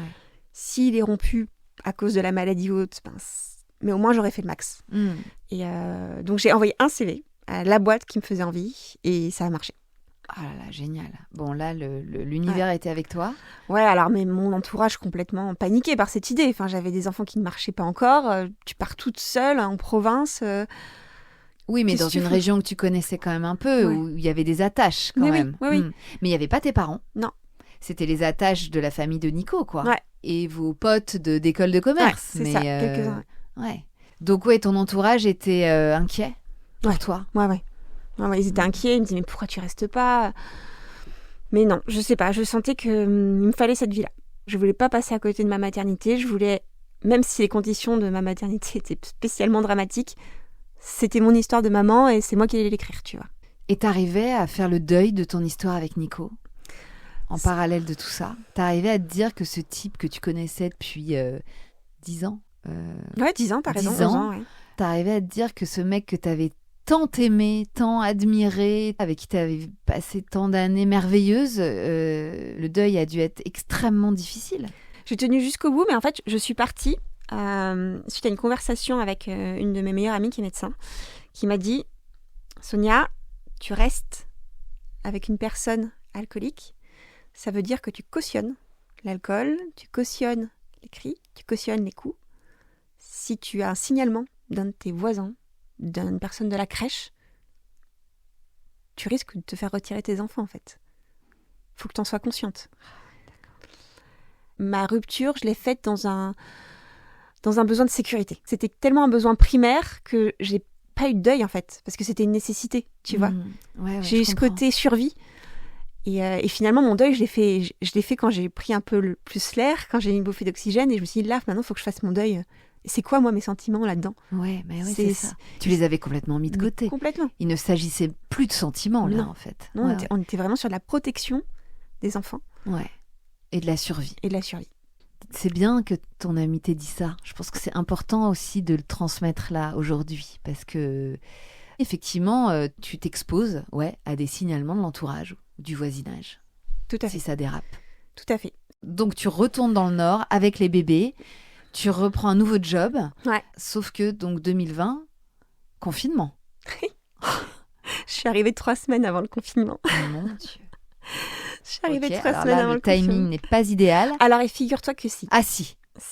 Bon. Il est idéal dans le sens où, moi, c'était vraiment un renouveau. J'ai vécu ce que vivent beaucoup de mères célibataires, et force à vous si vous nous écoutez. Tu quittes un appartement à Paris, et là, on te fait visiter des taudis en te disant, mais madame, vous gagnez pas 3 fois le loyer, donc faut pas essayer de chercher autre chose, quoi. Donc, j'arrive dans cette petite maison de poupée, mais c'était ma maison, quoi. Et ça y est, on était en sécurité. Et vraiment, une renaissance à ce moment-là. Tu vois, le bliss, là, oui. Là, je l'avais, là. Enfin, quoi. Enfin. Ouais. Alors, j'avais 1000 galères, mais j'avais cette insouciance. Je ne me faisais plus de soucis pour notre sécurité. Et ça, évidemment, ça change tout. Ça change tout. Tu pouvais souffler, quoi. Et ma psychologue m'avait dit, faites attention, vous allez avoir un gros moment de down, là. Vous allez dormir beaucoup, ça peut arriver, et ça va sûrement vous surprendre. Oui, que le corps relâche, en fait. Ouais.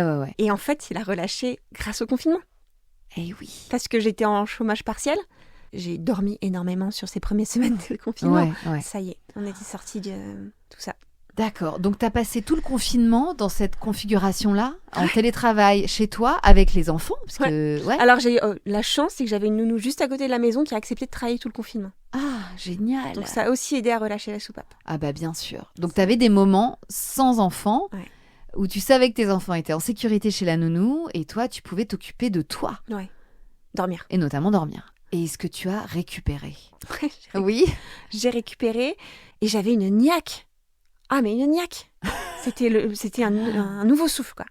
Tout d'un coup, t'avais une nouvelle énergie, quoi. Ah ouais. Donc ça, c'était en 2020. Aujourd'hui, on est en 2025. Qu'est-ce qui s'est passé, Sonia, depuis ce confinement? Nouvelle énergie, nouvelle vie, nouvelle ville. Raconte-nous. Alors, je vais parler de moi déjà. Ouais, donc c'est ça qu'on veut savoir. Moi, qui commence à me dire confinement, moi qui étais quand même réfractaire aux applis de rencontre, je me dis, bah là en fait, tout le monde est sur les applis de rencontre. Et puis j'ai que ça à faire. T'avais envie de rencontrer quelqu'un. J'avais envie de me sentir aimée. Ça faisait des années que je pensais pas à moi, que j'avais pas d'égard particulier. J'avais vraiment envie. Ouais, tu t'étais tellement oubliée. Ouais. Et puis l'exercice m'amusait. Ouais. Et vraiment déculpabilisé dans le sens où de toute façon, on était tous confinés à domicile, donc c'était plutôt un jeu qu'autre chose. Oui. Dans ce jeu, j'ai rencontré Mathieu. Tu t'es mis sur quelle appli, raconte? Tinder. Tinder, tranquille. Très bien. Donc il était pas loin de chez toi. Il était pas loin de chez moi. Ouais. Et pas d'enfant. Ok. Et en fait, c'est tout ce que j'attendais à ce moment-là. Quelqu'un de doux, quelqu'un de respectueux, quelqu'un attentionné et qui était curieux en fait. Curieux de cette histoire et qui la prenait telle qu'elle était. Moi, j'avais un gros complexe en me disant, mais qui va prendre quelqu'un avec des casseroles pareilles au cul, quoi. Enfin, Tu lui as raconté évidemment tout ce que tu avais traversé. Par petits bouts. Tu voulais pas l'effrayer, t'avais peur c'est clair. Bah, tu vois, l'épisode que je t'ai raconté de la disparition, j'ai mis 1 an à la raconter à qui que ce soit. Hein. Ah ouais. Donc lui, t'étais encore en choc traumatique. Complètement. Mais petit à petit, oui, il avait toutes les cartes du jeu en sa possession. Il m'a vraiment fait du bien, Mathieu. Il m'a soignée, moi j'étais pas bien. Lui aussi avait ses fêlures à lui. Je pense qu'on s'est trouvés un peu sur ça aussi. On avait tous les deux besoin de l'attention de l'autre. De réconfort. Réconfort et de respect et voilà, de s'écouter l'un et l'autre. Et on s'est vraiment trouvés là-dedans. Et Mathieu, il m'a redonné confiance en moi, il m'a fait grandir, il a accepté aussi la famille telle qu'elle était. Mais du coup, il est resté dans ta vie assez longtemps. Il est resté 4 ans. 4 ans. Et donc, il a fait partie de ta vie quotidienne, familiale. Alors, j'y suis vraiment allée step by step. Ouais. C'est là que tu vois que les traumas, quand même, arrivent. Il n'était pas question qu'on emménage ensemble. On y allait... Voilà. Il est vraiment venu régulièrement, quasi toute la semaine chez moi, au bout de 3 ans. Ah ouais. On est vraiment tardivement. J'avais vraiment besoin de garder ce côté cocon familial, d'avoir des moments avec mes enfants et des moments avec lui et des moments à 4 qui se passaient bien, quoi. C'était comment d'avoir un nouvel homme là dans ton foyer avec tes enfants Comment il se comportait avec eux Qu'est-ce qui se jouait là? C'est là que je me suis rendu compte que le deuil n'était pas fait parce que j'ai eu toujours un fond de culpabilité en fait, tu vois. C'était là je me suis dit, t'as quelque chose qui s'est mal refermé. Donc ça, j'ai travaillé dessus. Et ça se passait... Alors, c'est ce qui a fait aussi que ça s'est arrêté au bout de 4 ans. Ça se passait pas super bien non plus avec les enfants. Il était un super conjoint. Il était là pour m'aider. Il assurait tout. Mais il n'y avait pas une complicité particulière qui se créait. Et je sentais que ça n'arrivait pas. Ça prenait pas. Et au fur et à mesure que ça ne prenait pas, ça commençait à ne plus prendre non plus avec moi. Parce qu'il avait beau être là physiquement. Les moments de joie, les moments de légèreté, il n'en prenait pas part. Parce qu'il avait aussi, lui, quelques soucis à régler. On a fini par s'en parler au bout d'1 an. J'ai dit qu'il fallait vraiment qu'il s'occupe de lui parce qu'en fait, là où moi, j'avais gapé, j'avais grandi, j'allais mieux, je rayonnais de nouveau, lui, c'était plus poussif. Et je lui ai dit, vas-y, quoi. T'as un truc à dénouer et ça va te faire du bien, vas-y. Et ça venait pas. D'accord. Donc finalement, vous avez quand même passé 4 ans ensemble, 4 ans d'apaisement, d'amour, mais ça n'a pas suffi. Ça n'a pas suffi. En parallèle, comment ça se passait pour Nico ? Nico, ça a été beaucoup plus chaotique que ça. Donc Nico, il a eu une grosse période de passage à vide, hein, clairement. C'était toujours ponctué de quelques cures par-ci, par-là. Il a fini par prendre un appartement tout seul, où il s'est enfoncé dans sa dépendance de façon maximale. Il n'avait plus de boulot. J'ai appris qu'il avait aussi eu des accidents de voiture, forcément. Parce qu'il était conscient de sa maladie, mais il s'est toujours mis en danger. Il a toujours mis en danger les autres. Et c'est ça aussi qui a fait que moi, ce besoin de sécurité m'a poussée à partir. Et forcément, il lui est arrivé des bricoles aussi vis-à-vis de ça. Mais tu étais toujours en contact avec ses parents ? Alors les parents ont servi un peu de médiateur pendant longtemps. Ouais. Donc en fait, je déposais les enfants, ou les grands-parents venaient chercher les enfants. Et en fait, le lieu de rencontre, c'était chez eux. S'il était pas alcoolisé, ils pouvaient les voir. S'il était alcoolisé, on s'était mis d'accord. Et ça a vraiment sauvé la famille des enfants. On s'était mis d'accord avec mes ex-beaux-parents qu'ils ne rentraient pas. Ouais, d'accord. On ne mettait pas les enfants en contact avec de l'alcool. Bien sûr. Juridiquement, comment ça s'est passé? T'as demandé le divorce? Ouais, j'imagine. J'ai demandé le divorce, donc il ne voulait pas. Toujours dans cette étape de déni. Ça a fini par arriver et ça a été l'alcool, en juridiction, c'est une notion très complexe. C'est une maladie un peu pernicieuse, donc c'est un peu la parole de l'un contre l'autre, quoi. C'est pas considéré comme une maladie autant que ça devrait être, tu dirais? Ça l'est, mais en fait, le médical, enfin en tout cas moi dans mon expérience, tu peux pas exiger un dossier médical dans un divorce. Ah bon? Il y a un secret médical autour de ça. Et ce qui a été particulièrement compliqué, c'est que ces périodes-là où, en gros, les grands-parents avaient été considérés comme médiateurs, quand on est arrivé devant le juge, lui, il disait qu'il se présentait à chaque fois. Moi, j'avais compté, il s'était présenté dans moins de 30% des cas. Et oui, à ce point-là. Et on était à 2 devant le juge, un qui disait qu'il avait assuré toutes les visites, et moi qui disais que, mais non, il venait pas, en fait. Tes ex-beaux-parents, ils étaient pas là pour témoigner? Ils ont pas voulu. Ah, ils ont pas voulu. Ils ont pas voulu, alors... J'étais en colère contre eux. Après, ils étaient dans un conflit de loyauté énorme. Ce qui m'a sauvée, c'est qu'il est arrivé alcoolisé devant le juge. Ça a sauvé, parce qu'il demandait une garde un week-end sur 2 la moitié des vacances scolaires à ce moment-là, alors qu'il était au plus profond de sa dépendance. Donc c'était visible qu'il était bourré. Ah bah oui, complètement. D'accord, ouais. Complètement, ça se sentait, c'était visible. Ah, ouais. Et là, le juge a compris quand même, il s'est rangé de ton côté. C'est rangé de mon côté et j'ai obtenu quelque chose qu'on n'accorde pas souvent, c'est des visites médiatisées. Ça veut dire qu'il y avait un tiers, un lieu tiers dans lequel moi je déposais les enfants. Lui, il arrivait 15 minutes avant, il constatait son état. Alors pas d'éthylotest. Eux, ils regardaient juste si l'état était apte avec de la présence de jeunes enfants. Ils étaient un peu plus laxistes que j'avais pu l'être. Et en gros, il y avait des séances de jeu, voilà, c'était pour garder le lien avec les enfants, quoi. Mais c'était quoi comme lieu? C'était une vieille maison qui était réadaptée, une sorte de maison un peu familiale. Il y a des éducateurs dans chaque salle. Il y a une cuisine, une salle de jeu, un jardin. Et 3-4 familles en même temps continuent d'avoir un lien dans ces endroits-là. C'était comment de déposer tes enfants là, de voir Nico Alors, tout est fait pour pas les croiser. Ah oui, tu ne le croisais pas. Non, il arrivait 15 minutes avant, il était dans une salle. Moi, je déposais les enfants. Il me rendait les enfants, il devait partir que 15 minutes après. Et ça, c'était une volonté de ta part? Tu voulais plus le voir? J'avais peur. J'avais peur et je voulais plus être confrontée à l'alcool. C'est pas lui qui me faisait peur, c'était l'alcool. Je voulais plus en entendre parler. C'est hyper violent quand même comme façon de faire parce que ce lieu, c'est son lieu. Donc toi, t'es attendu sur le trottoir à 9h pétante. On te prend tes enfants, tu sais pas ce qui se passe là-bas. Mais oui, c'est ça. Et on te les rend. Et puis il y a des fois où il venait pas. Ah oui. Et donc on te rappelait, on disait... Ah non, on me disait, il est pas arrivé. Au revoir. Et là, va expliquer ça à tes enfants, quoi. Oui, parce que là, les jumeaux avaient quoi 3 ans, 4 ans. Ils comprenaient. Ouais. On allait voir papa était pas là, quoi. Et les fois où il était là, est-ce que tu récupérais tes enfants joyeux? Ouais. Toujours joyeux. Les éducateurs me faisaient des super bons retours. Quand il est sobre, c'est un super papa. Hein. C'est pas pour rien que j'ai fait un enfant avec cet homme-là. Hein. Enfin, 2 enfants, je pense, avec cet homme-là. Donc, oui, c'est un mec super. Quand il est pas dans la maladie, quoi, dans l'alcool. Donc, ces visites dans cette maison spécialisée, ça a duré combien de temps? Ça a duré 1 an, jusqu'au jugement suivant. Ce qui s'est passé entre-temps, c'est que Nico a eu un problème de santé. Et en fait, il est allé aux urgences. Et le temps d'attendre aux urgences, il n'a pas consommé. Donc, il a fait une crise de manque énorme qui l'a plongé dans le coma.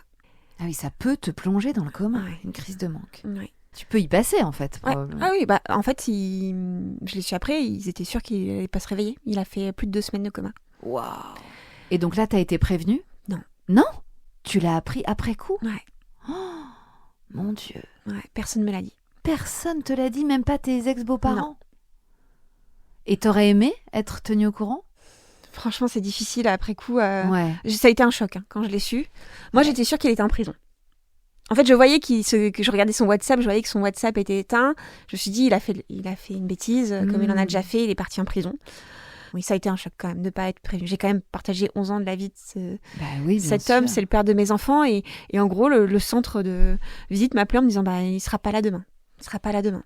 Je savais pas ce qui se passait et on me disait rien. Donc tu as appris qu'il avait passé 2 semaines dans le coma quand il s'est réveillé en fait. En fait, je l'ai pas appris. C'est que très vite, dès qu'il s'est réveillé, il est revenu en visite. Ouais. Et en fait, je repars en voiture de la visite avec les enfants. Et là, je vois traverser quelqu'un avec 20-30 kilos de moins, cadavérique, jaune. Et là, je me rends compte que c'est lui.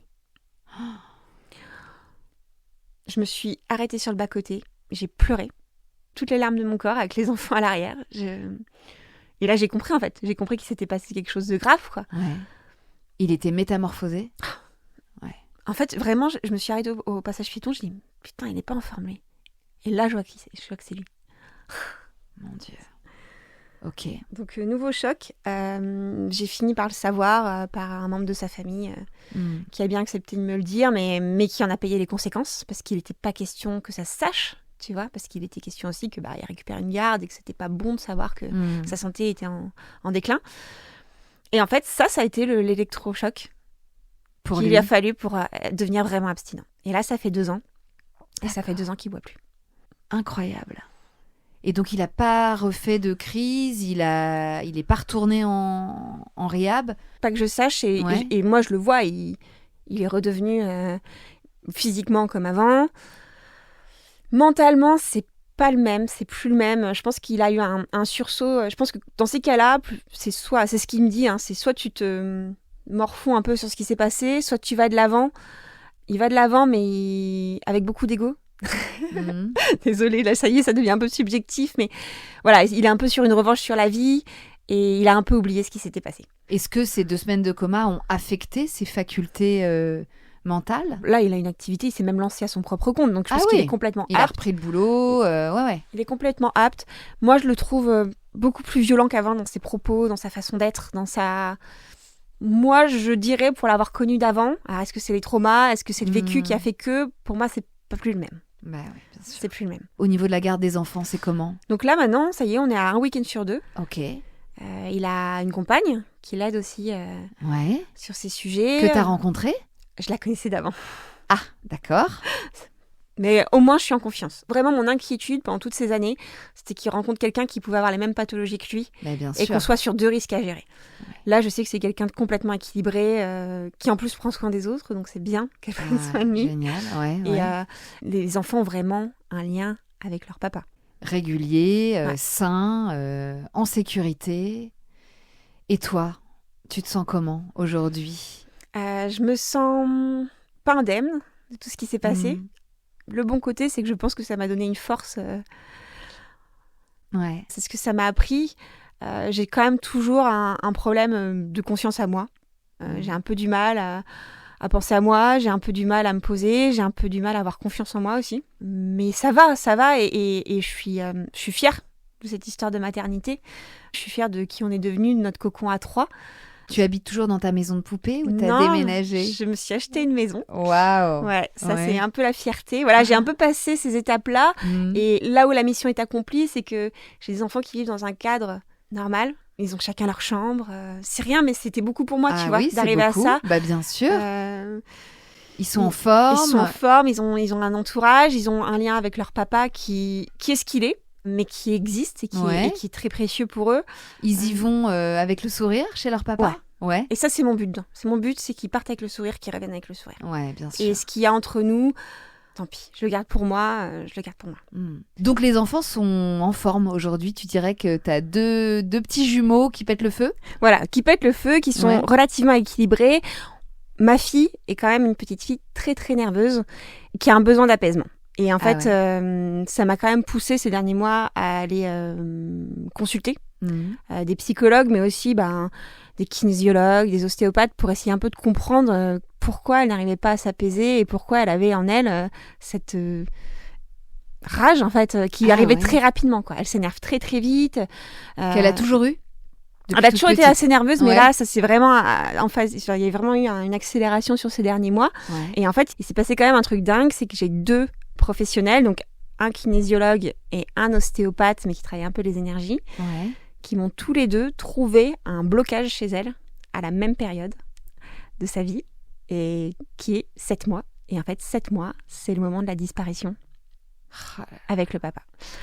Je t'avoue que la première fois que j'ai entendu ça, je me suis effondrée. Oui, 7 chez mois, la kinésio. c'est l'âge qu'ils avaient quand Nico est parti et a disparu pendant 2 heures. C'est ça. Et c'est, je pense, la seule période de leur existence, les seules heures de leur existence où je n'ai pas su ce qui s'était passé. Évidemment, les kinésiologues ostéos n'étaient pas au courant de ce dossier. Enfin, il n'y avait aucune raison qu'ils le soient. Tu leur avais pas déballé. Bien sûr que non. Et c'est pour ça que je me suis effondrée. Porter ce poids en disant... Ce jour-là, si je l'avais retenu. C'est incroyable. Ouais, comme quoi, c'est médecine parallèle. On y croit, on n'y croit pas. Hein, voilà, on n'est pas là pour dire qu'il faut y aller ou pas. Mais parfois, il y a quand même des... Une sacrée coïncidence. Ouais. Exactement. Une sacrée coïncidence, on peut dire ça comme ça. Vous arrivez à vous croiser avec Nico ? On se croise, on a des discussions assez apaisées. Pas toujours, mais plus ou moins apaisées sur les enfants. Parce que ce qu'on veut, c'est leur bonheur à tous les deux. Par contre, on ne revient pas sur le passé. Lui ne revient pas, je te le dis. Moi, j'aimerais bien un jour avoir un pardon, enfin, une demande de pardon pour pouvoir pardonner, mais on ne me l'a pas proposé. Donc moi, c'est dur de pardonner aussi. Et je suis en colère parce qu'il m'a quand même volé des années, des moments hyper précieux, quoi. Et je pense qu'au fond de moi, ça partira pas. C'est cette insouciance, cette magie un peu de la maternité, de cette légèreté, quoi. Cet amour, ça a été quand même gommé par des choses beaucoup plus élémentaires, des besoins vraiment élémentaires comme la sécurité, et rien ne le rattrapera.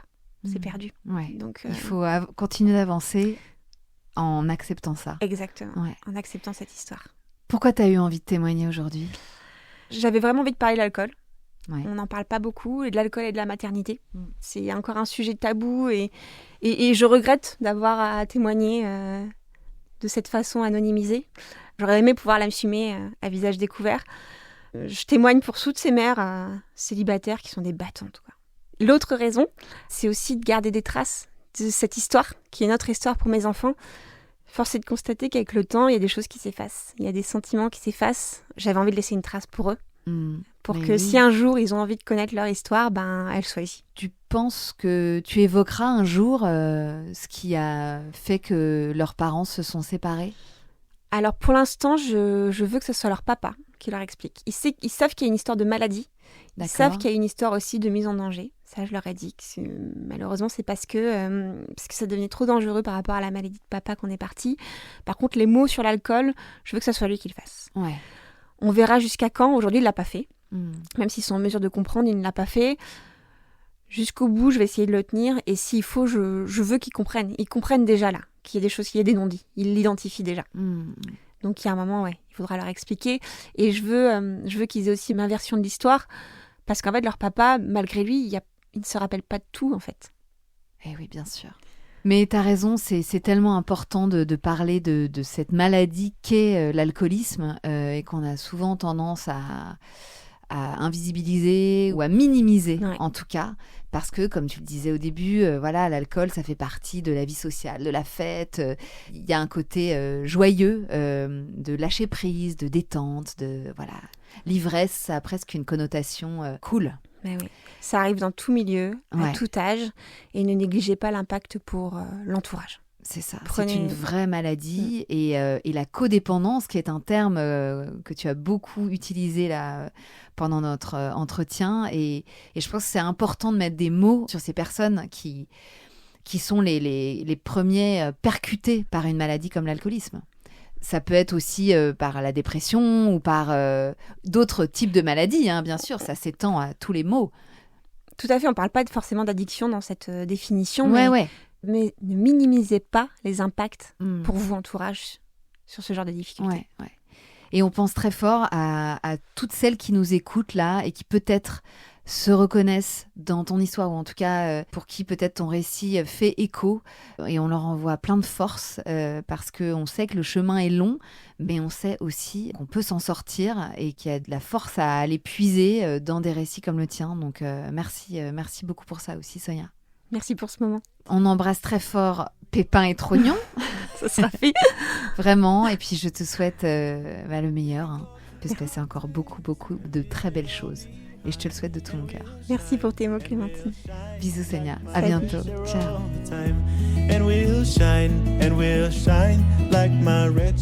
Et voilà, c'est la fin de cet épisode qui, je l'espère, vous aura plu. Merci encore infiniment à Sonia d'avoir apporté son témoignage sur cet enjeu de santé publique majeur. Si comme elle, vous vous sentez prise au piège dans une relation où l'alcool détruit plus qu'il ne fait rire, si vous avez peur, si vous vous sentez seul, sachez que de l'aide existe.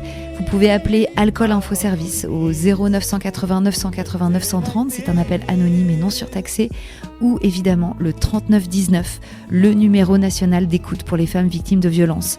Vous n'êtes pas seul, vous méritez d'être en sécurité et en vie. On se retrouve lundi prochain pour un nouvel épisode.